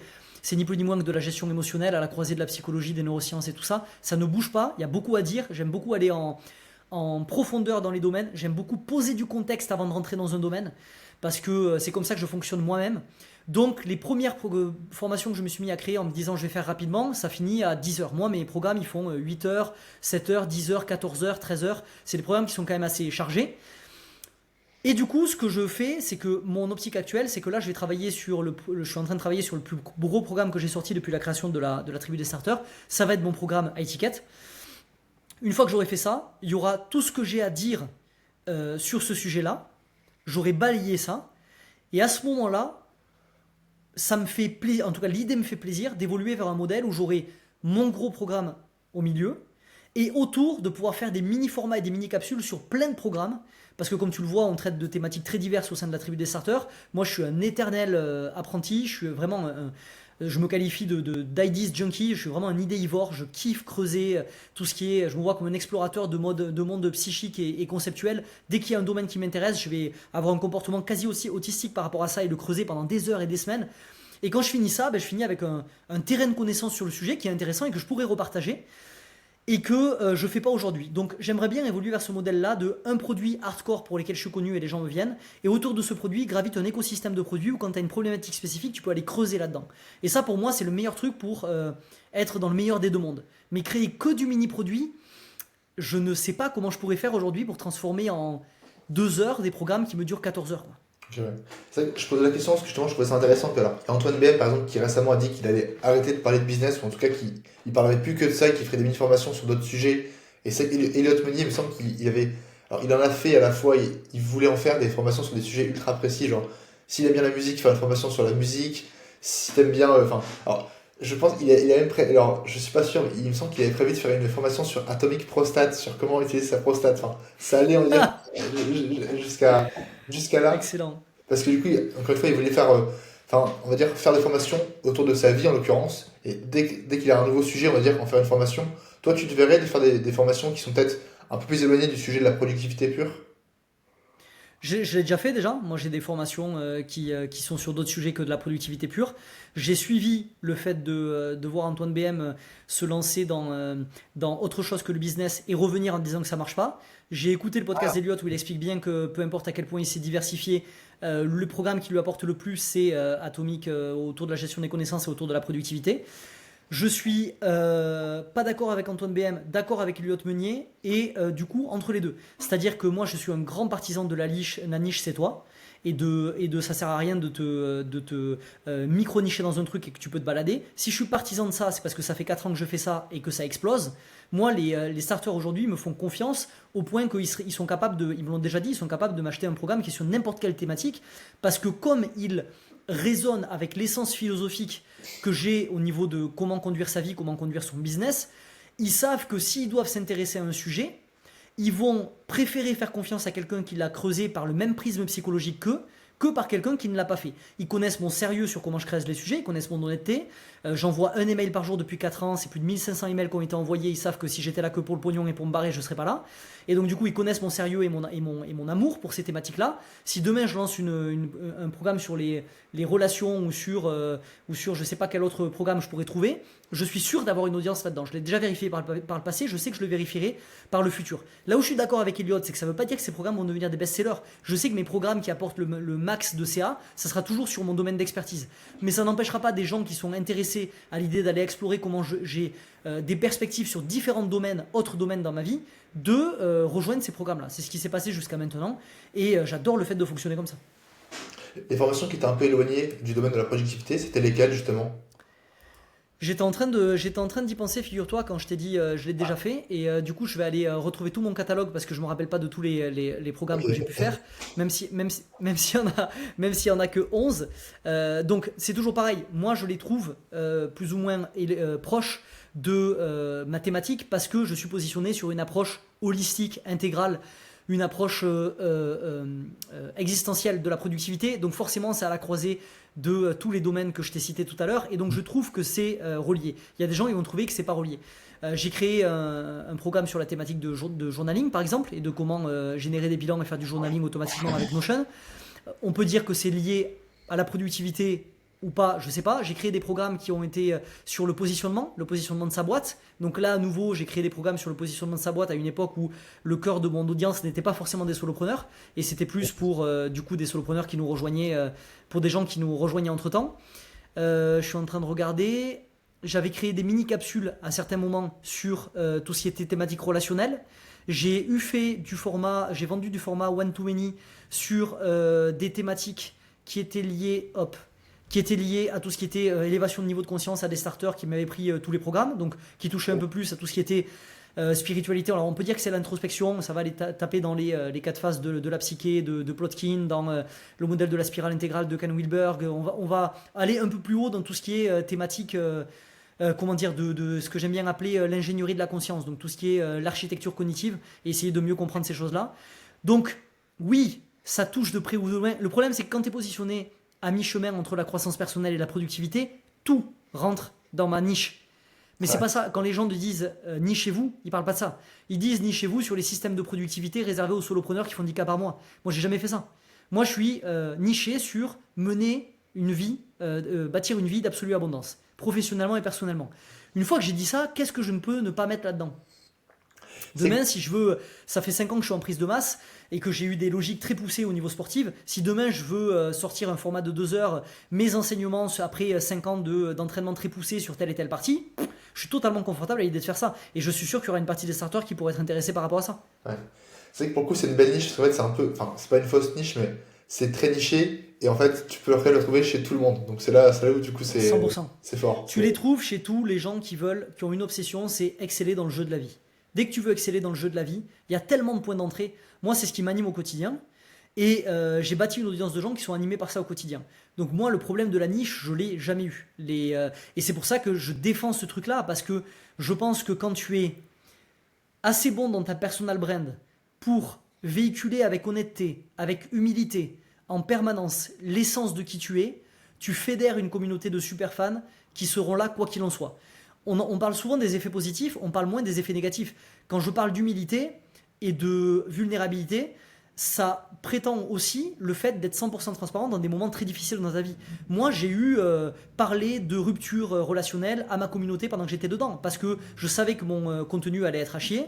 Pendant ce moment-là, j'ai parlé de ce que je passais, de mes remises en question, d'à quel point j'étais au fond du seau, de tout ce par quoi j'ai dû passer pour pouvoir me relever. Ça suppose aussi de se mettre sur le devant de la scène avec une vulnérabilité totale à certains moments où tu préférerais ne pas le faire, mais tu sais que ces gens-là te font confiance sur un domaine qui est tellement essentiel. Si les gens ils me suivent aujourd'hui dans la TDS, par défaut, ils prennent une direction dans leur vie qui est celle que moi je jauge être une direction intéressante à l'instant T. La moindre des choses que je peux faire, c'est leur donner toutes les cartes pour dire attention, moi je jauge que aller dans cette direction c'est bien parce que voilà qui je suis dans mon entièreté. S'il y a des points où tu ne te reconnais pas dans moi, peut-être que là où je suis en train d'aller, c'est pas la bonne façon de faire le chemin pour toi, ok ? Et c'est vraiment, je pense qu'on a un devoir de déontologie en tant que créateur, c'est de s'exposer 100% honnêtement en tant que qui on est. Une fois qu'on a fait ça, le byproduct positif, c'est que les gens qui vont te suivre, mais ils te suivent partout. Parce qu'ils collent tellement avec ta nature essentielle qu'ils vont être à même de te suivre partout. Et moi, j'invite les gens à faire ça aujourd'hui parce que je trouve que on rentre complètement dans cette notion de James Clear qui est que l'entrepreneuriat c'est un engin de croissance personnelle déguisé en poursuite monétaire.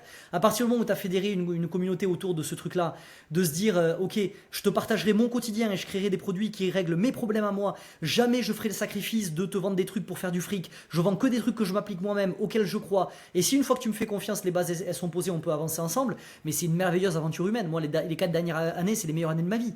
J'ai des gens aujourd'hui dans mon cercle de proches, je pense à des gens comme César, Noah, etc., qui étaient des clients d'abord, qui aujourd'hui sont des potes avec qui je pars en vacances, parce qu'on partage la même essence, on a créé une espèce de... T'attires des gens, vous êtes faits du même bois. Et moi aujourd'hui, le fait de rentrer en contact, même de façon sporadique, avec des starters qui m'envoient des vocaux sur Instagram et tout, j'ai des frissons, tu vois, à l'idée de te parler de ça, parce que j'ai bâti une audience de gens qui sont comme moi.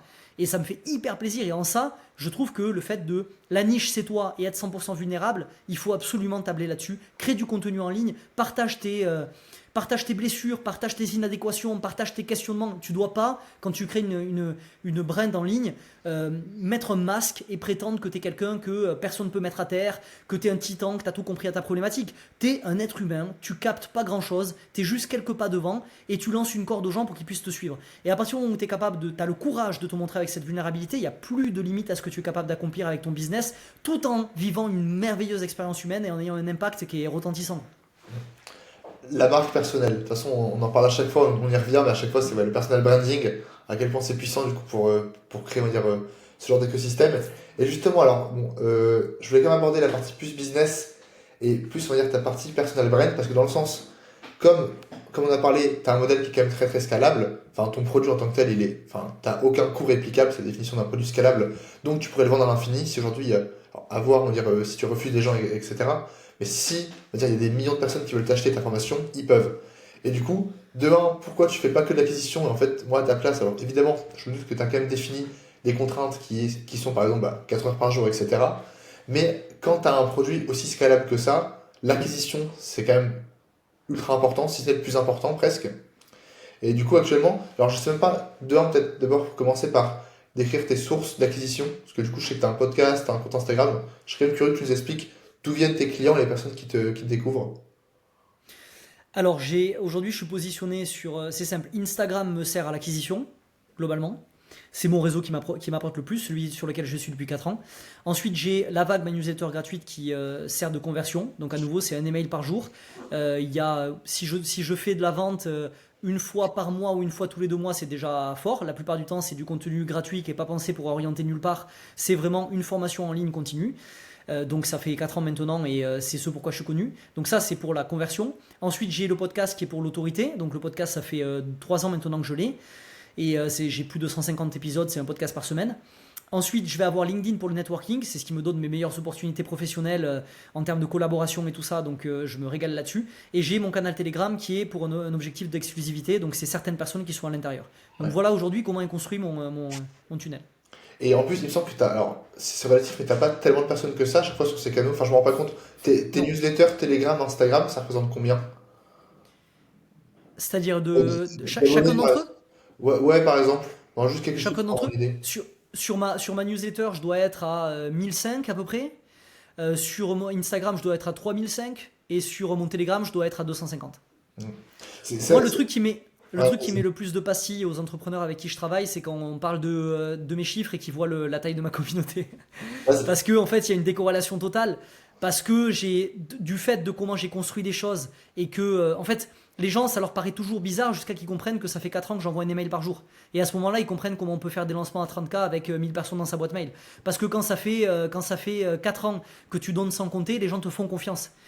Et donc du coup, c'est ce qui explique que j'ai des bons chiffres, malgré le fait que j'ai une communauté petite, que je pense pas que c'est prêt à changer, parce que je ne me positionne pas sur du mainstream, que du coup je suis pas très bon dans la vulgarisation en acquisition, et donc de base, il n'y a pas beaucoup de gens qui rentrent, c'est des profils très pointus qui rentrent. Par contre, les gens qui rentrent, j'ai une stack de 7000 programmes, je crois, 7000 euros de programmes à l'heure actuelle. Je ne connais personne, il n'y a pas une personne qui m'a pris un programme qui m'en a pas pris deux, et je crois qu'aux dernières nouvelles, j'ai plus de 45% de l'audience qui a pris tous mes programmes de formation. Et je crois qu'on est à 80% de mon audience qui m'en a pris plus de 6 quoi. Ok. Donc il y a une énorme conversion, il y a un écosystème très serré. Quand les gens y rentrent, ils me font confiance, ils ont vu la qualité, ils prennent les autres. Donc j'ai pas besoin de faire rentrer énormément de monde pour être rentable. Et j'ai pas la volonté de faire rentrer énormément de monde.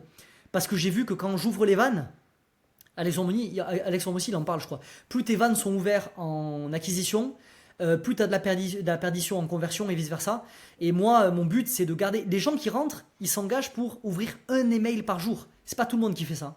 Donc j'ai aucun intérêt à gonfler mes chiffres, parce que gonfler mes chiffres, en produisant du contenu en adéquation, ça va amener les mauvais profils. Moi, je te le disais tout à l'heure, j'ai opéré un virement de mainstream à élitiste.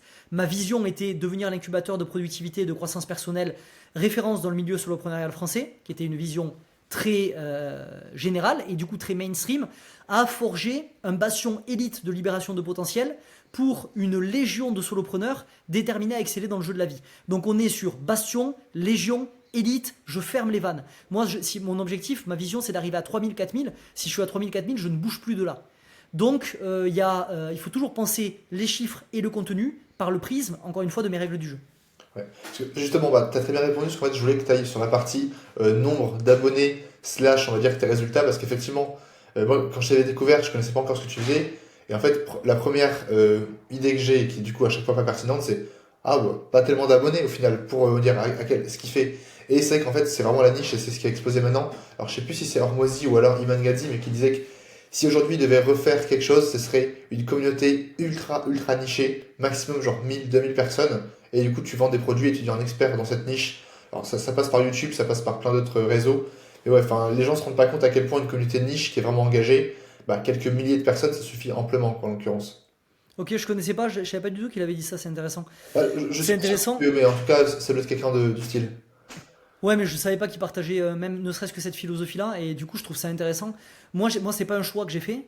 C'est le byproduct de mon incapacité à faire du superficiel et à toujours vouloir trop aller dans le détail. Et par définition, si tu mixes le fait de toujours creuser les sujets dans le détail avec le fait d'avoir un positionnement philosophique très tranché, si tu croises ces deux cercles, tu arrives à un croisement de cercles qui fait qu'il y a peu de gens qui se retrouvent au croisement de ces deux cercles-là, et donc il y a peu de gens qui nous rejoignent. Mais j'ai jamais construit en disant ok, je vais faire un truc hyper qualifié, 1000, 2000. Moi j'ai construit en disant je vais créer un énorme mouvement, j'ai envie de créer un putain de mouvement de gens autour de la croissance personnelle qui veulent exceller dans le jeu de la vie, et ça va être le feu. Et c'est les baffes que j'ai pris en cours de route et les discussions que j'ai eues avec mes potes dans le marketing digital qui arrêtent pas de me dire mec, tu ne seras jamais mainstream. Parce que de toutes les fibres de ton corps vibrent dans le côté profond. Tu vas toujours aller faire des trucs. Récemment, il y a un pote qui se fout de ma gueule. Je me mets à faire des reels sur Instagram en me filmant, en marchant pour avoir un aspect un peu plus mainstream, etc., etc.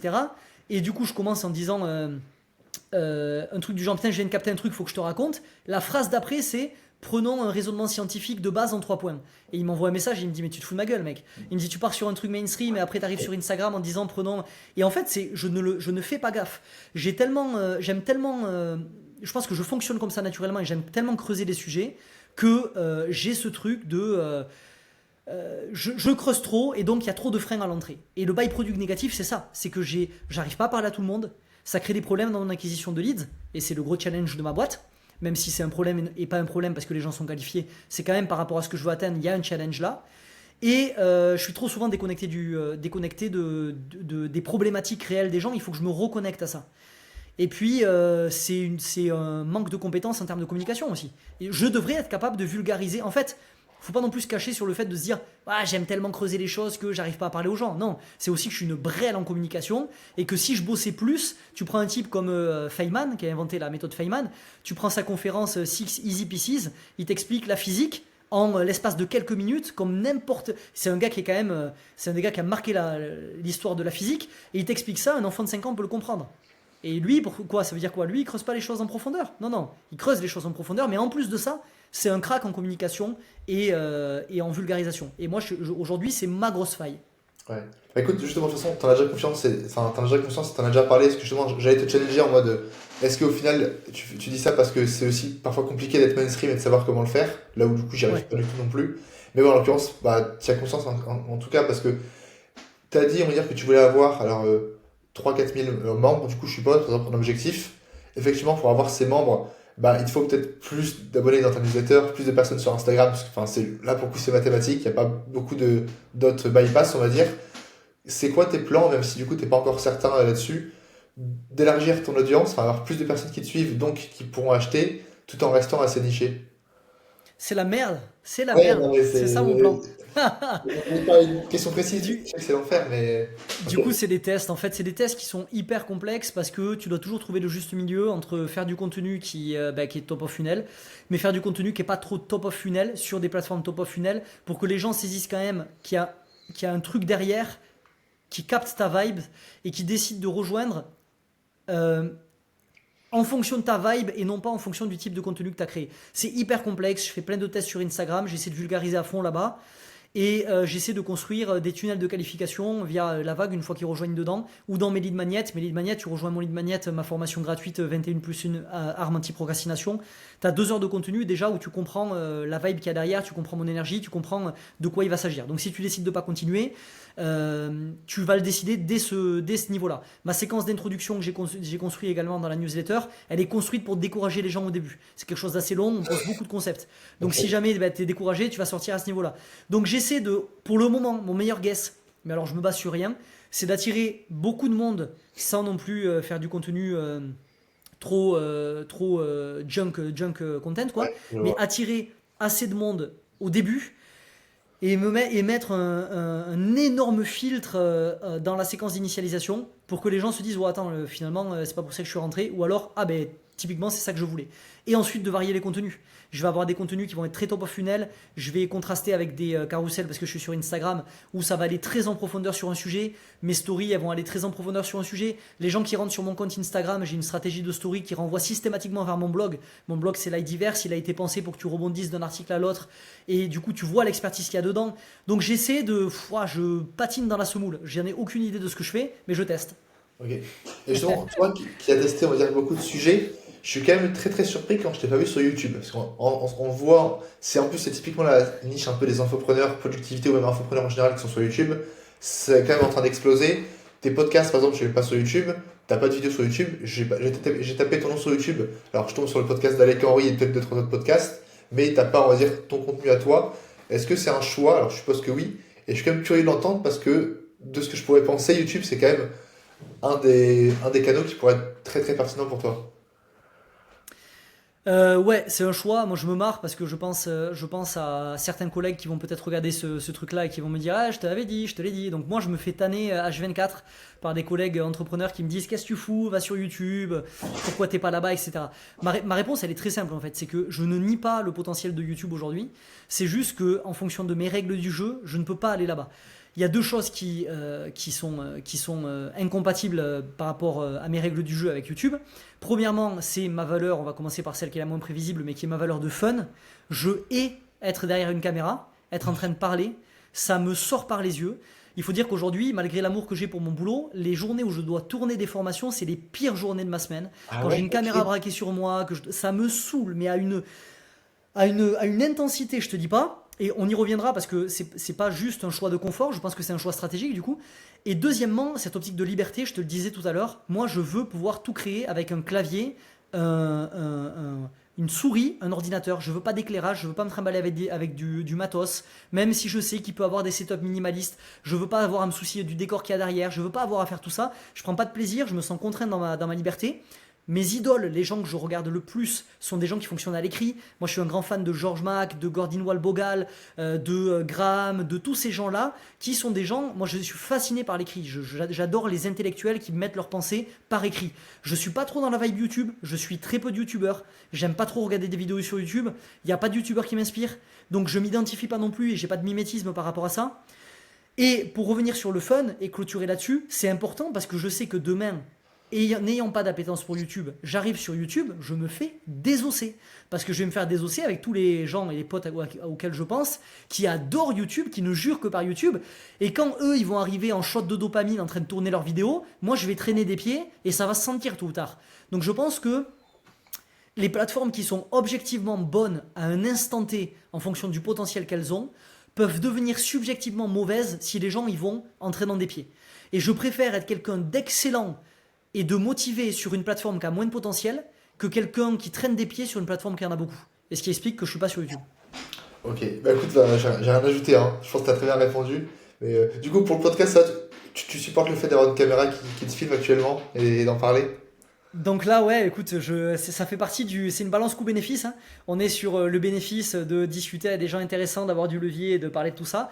On est sur le coup de, ouais, je suis toujours face à une caméra, mais c'est pas grave. Et en plus, je trouve que le format face cam, quand t'es en interview ou quand t'es en échange, c'est quelque chose qui est différent parce que quand on est stimulé intellectuellement par les échanges, on oublie qu'il y a la caméra. Alors que quand tu parles tout seul devant une caméra, moi vraiment, c'est un truc que je prends sur moi, quoi. Ouais.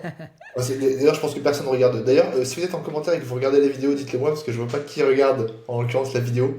Je vois que parfois mes contenus YouTube ont beaucoup plus de vues que les contenus on va dire, sur les autres réseaux. Ce que je comprends pas trop, parce qu'en l'occurrence, moi j'écoute que mes podcasts. Mais... Moi, j'ai regardé ton podcast en tout cas. Les deux fois où j'ai regardé, j'ai regardé. T'as regardé? Je te mets, ouais, c'est quand je fais la cuisine, je mets le truc en plein écran, il y a une table à côté de quand je suis en train de cuisiner et je regarde quoi.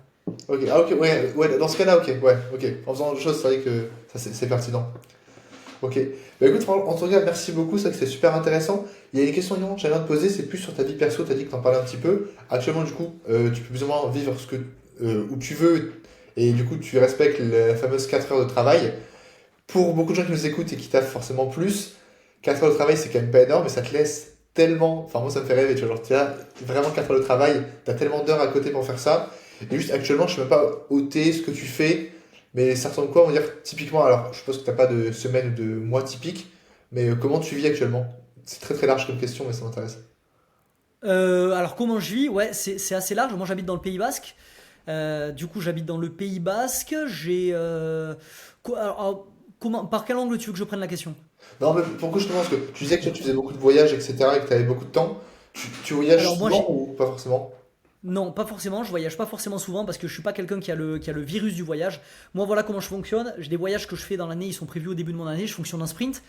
Donc mes sprints sont définis, j'ai des sprints de 4 à 6 semaines maximum qui sont entrecoupés de 10 jours de vacances généralement. Donc là mes vacances les vacances que je veux prendre jusqu'en septembre, elles sont prises. Maintenant bien évidemment, j'ai plein de tranches de spontanéité à droite à gauche où je laisse place à ce qui peut émerger. Et j'obéis à un modèle un peu dual où en gros duel où la semaine c'est très structuré et le week-end c'est le sbeul. Donc la semaine, moi j'ai Ok. un calendrier type, hein, j'ai un calendrier type dans lequel on peut rentrer si jamais ça t'intéresse. Je sais exactement ce que je fais à quelle heure. Tout est violemment organisé la semaine. Il n'y a pas de place à l'imprévu. Durant ma journée en tout cas, évidemment après j'ai une heure de fin de journée et cette heure-là, ben, j'ai des sorties sociales au minimum 3 fois par semaine. Et arrivé au week-end, j'ai rien qui est prévu, il n'y a pas de structure, je fais exactement ce que je veux. Je suis avec ma copine, je suis avec mes potes, on part à droite à gauche et on fait ce qu'on veut. Ouais. Et il y a une autre question que j'ai rien de poser. Là, cette fois, tu peux prendre la casquette plus ou moins d'expert en productivité, même si bon, tu l'avais déjà un peu pendant le podcast. C'était que ces méthodes-là, en vrai, c'est super quand ça marche, et je suis persuadé que c'est ce qu'il faut pour atteindre, on va dire, tous les objectifs dont on a parlé, mais au bout d'un moment, parfois, soit tu es épuisé, tu es fatigué, soit tu es dans une période de chaos, que ce soit un business qui explose ou qui implose, peu importe que ce soit positif ou négatif, et au bout d'un moment, tu peux plus rien suivre. Tu as beau essayer, etc., et tu as beau essayer de te dire, ok, bon, bah, je garde cette rigueur-là, parfois, tu n'as juste pas le choix, en l'occurrence, et je serais curieux de voir déjà ce que tu conseilles, même toi, si ça t'arrive, et comment tu gères quand ça t'arrive, parce que c'est un gros sujet, en fait, tu as beau faire les plus beaux systèmes complexes, etc., ou même, en l'occurrence, des systèmes très très simples, il y a toujours des périodes où t'as pas trop le choix et tu dois ne pas les respecter. Et je serais curieux de voir un peu ta vision des choses là-dessus. Alors, il y aura toujours il faut pas tomber dans l'illusion en sciences de la productivité que tôt ou tard on va arriver à anéantir l'entropie. L'entropie, c'est humain, c'est physique. Donc la loi de l'entropie a dit tout système organisé non entretenu est voué à retourner à son état d'origine qui est la dispersion et le chaos. Tôt ou tard, ton système, par manque d'entretien, tombera en chaos. C'est pas un problème. En systémique, on parle toujours de ça. C'est pas un problème quand un système sort de son point d'équilibre. La capacité qu'on doit développer, c'est la rapidité à laquelle on revient sur le point d'équilibre. Il faut pas arriver. La structure, elle n'est pas là pour t'enfermer, elle est là pour te libérer. Bien évidemment que notre univers entier obéit à des cycles, notre productivité obéit à des cycles, notre business obéira à des cycles. Il y aura des cycles d'intensité, des cycles de momentum, des cycles où tout va bien, des cycles où tout va mal. C'est un éternel recommencement. L'idée, c'est d'arriver 80% du temps à nouveau à avoir quelque chose de structuré, quelque chose qui te tire vers le haut.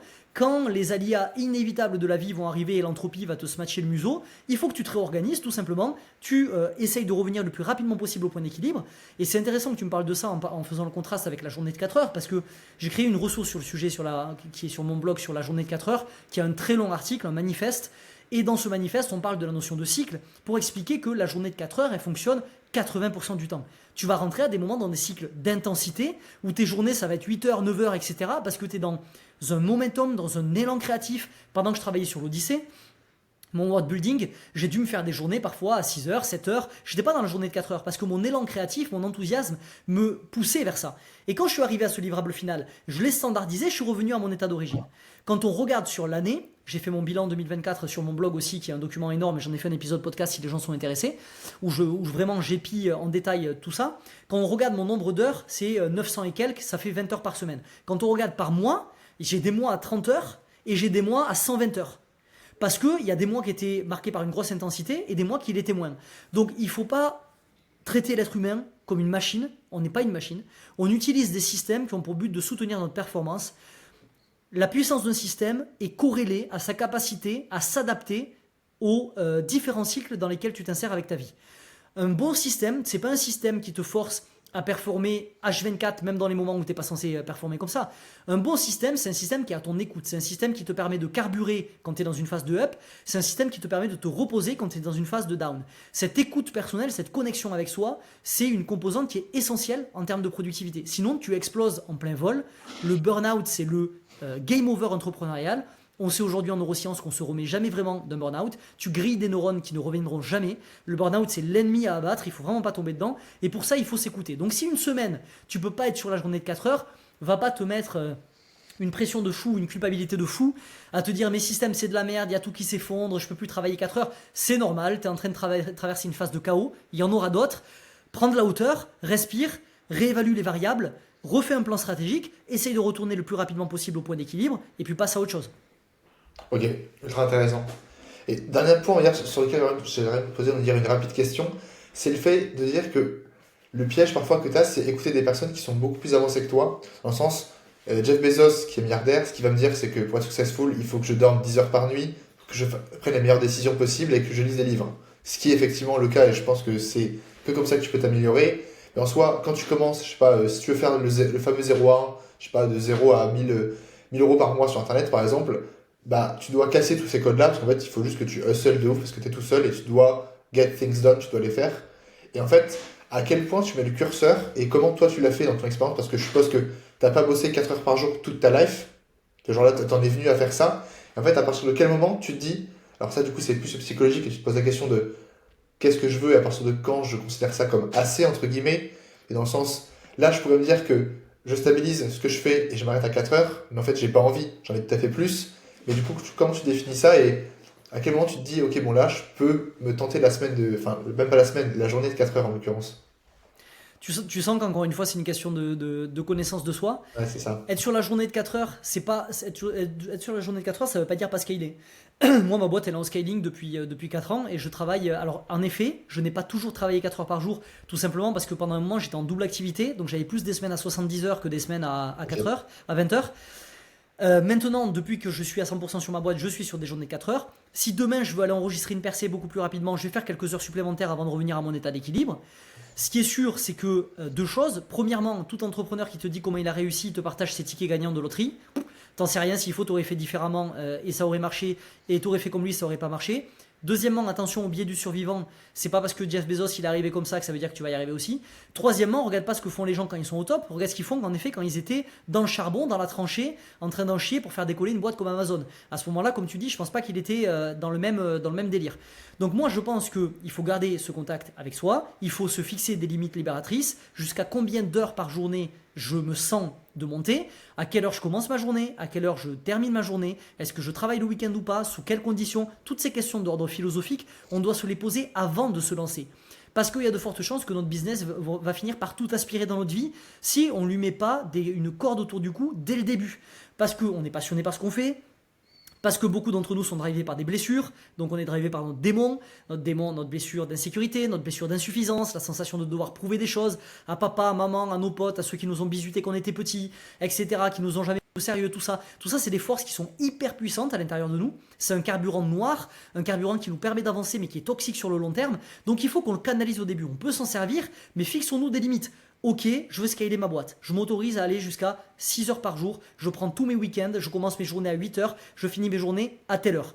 En dehors de ça, j'essaie au max de respecter mon truc parce que le business est un jeu infini. Celui qui gagne, c'est celui qui continue à jouer. Et si je veux continuer à jouer à travers les décennies, il faut que je sois là. Il faut tomber aussi, il faut sortir de l'illusion de se dire que si tu bosses 16 heures par jour pendant 2 ans, tu vas arriver sur le toit du monde. Parce qu'il y a fort à parier quand on regarde dans le rétroviseur que les gens qui sont arrivés sur le toit du monde, ils ont surtout duré pendant des années et des années et des années et n'ont pas fait un burst d'intensité pendant 2 ans.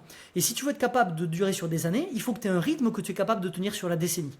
La décennie, c'est la nouvelle année. Donc, comment tu peux construire, architecturer ta vie aujourd'hui pour construire un lifestyle qui fait que si demain on te dit tu es condamné à ça pendant 40 ans, tu es en mode je signe direct. Moi, c'est ce que j'ai fait. Ça ne m'empêche pas de dévier de ce point-là de temps en temps en rajoutant 2-3 heures par jour. Si j'ai une opportunité, je reviendrai à ce point d'origine plus tôt ou tard, parce que je sais que dans 10 ans, dans 20 ans, je serai toujours là, parce que j'ai aucune raison de sortir.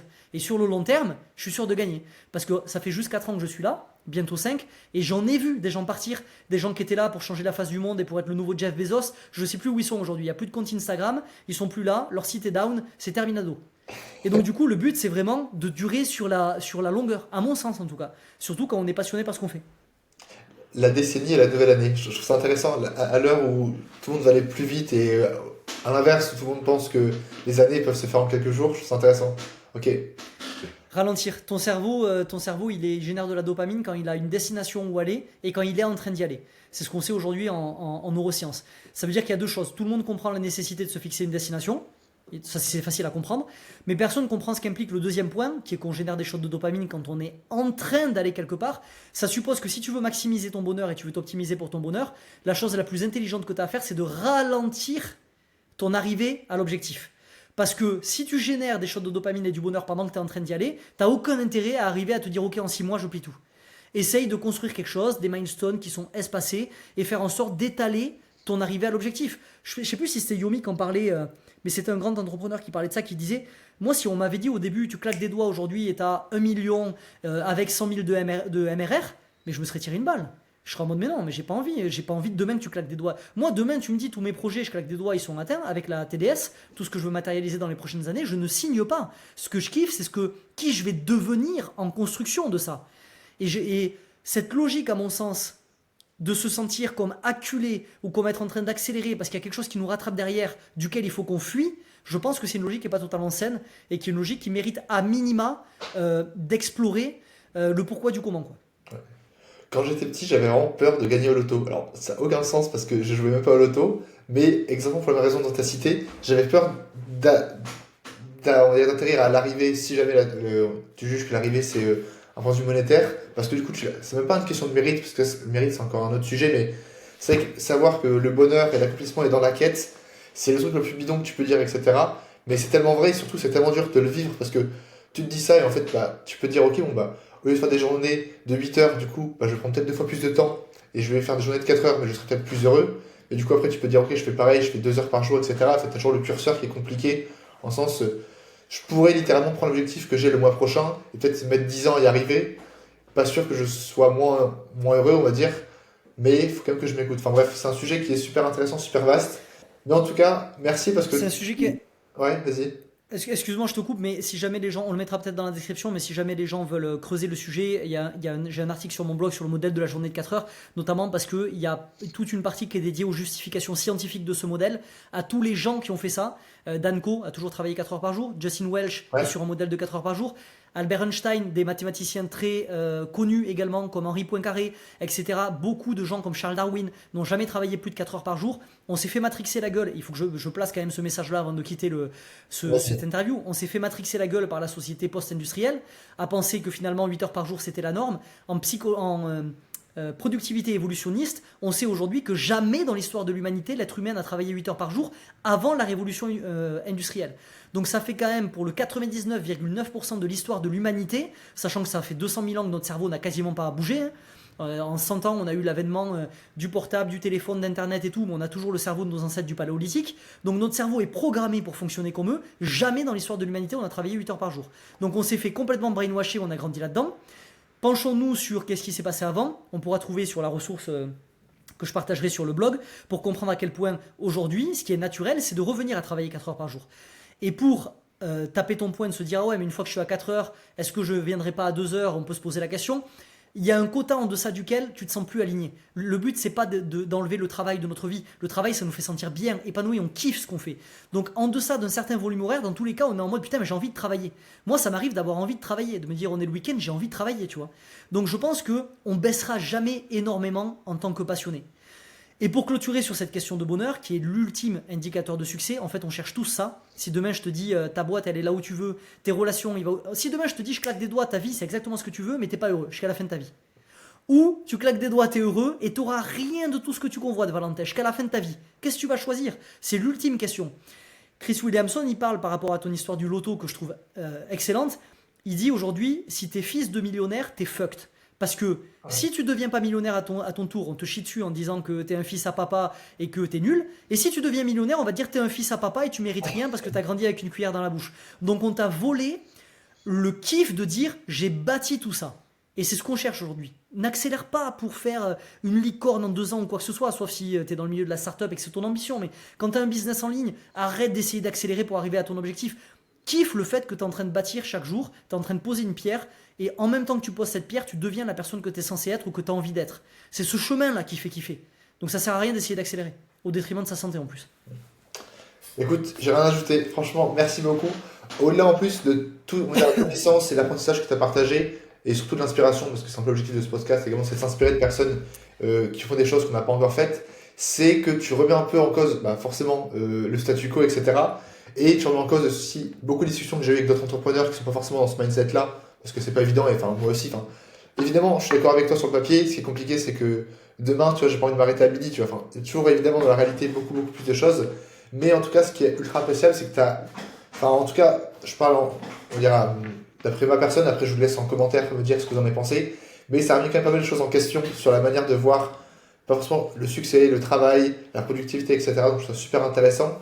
Quel lien tu veux que je mette en bas? Alors, je mettrai un peu tout, mais si jamais les personnes doivent aller voir une seule lien, on va dire, pour découvrir ce que tu fais. Je pense que ces personnes-là peuvent me découvrir dans un premier temps sur, je dirais sur LinkedIn. À mon avis, ton audience, c'est là-bas où elle est le plus. Ouais. Je suis présent sur LinkedIn, sur Instagram. Instagram, c'est le canal où je suis le plus présent. Mais d'un autre côté, si vous n'êtes pas sur Instagram, venez plutôt sur LinkedIn. Et si vous n'êtes pas sur LinkedIn, venez plutôt sur Instagram. De toute façon, dans un écosystème, ils ont qu'à aller dans ton monde et après ils pourront se balader. Ils vont se balader. Ouais, ils vont se balader d'un endroit à l'autre. C'est pas problématique. Bah écoute, franchement, en tout cas, merci beaucoup pour ton temps, merci beaucoup pour ton honnêteté et on va dire tout le dynamisme que tu as mis du coup pendant 1h50. D'ailleurs, c'est le podcast officiellement le plus long que j'ai fait. Et d'ailleurs, je pense que je continuerai ce format-là si les invités sont OK parce que je trouve ça quand même beaucoup plus intéressant. Il y a certaines questions qu'on n'a pas forcément abordées, d'autres, à l'inverse, qu'on a abordées beaucoup plus en profondeur que prévu, mais en tout cas, je trouve ça super intéressant. Puis écoute, on en reparle quand tu veux. Merci beaucoup Valentin, merci à toi pour l'invitation et au plaisir de faire une V2 si tu veux qu'on aborde d'autres sujets dans tous les cas, un de ces quatre. Et puis c'était très cool de discuter avec toi, donc c'est le feu. Merci beaucoup. Let's go, j'attends votre like, votre commentaire et surtout abonnez-vous à la nouvelle chaîne. Il n'y a pas beaucoup d'abonnés donc je vous attends pour suivre le prochain épisode. Un épisode chaque semaine, en général le week-end. Ciao ciao tout le monde.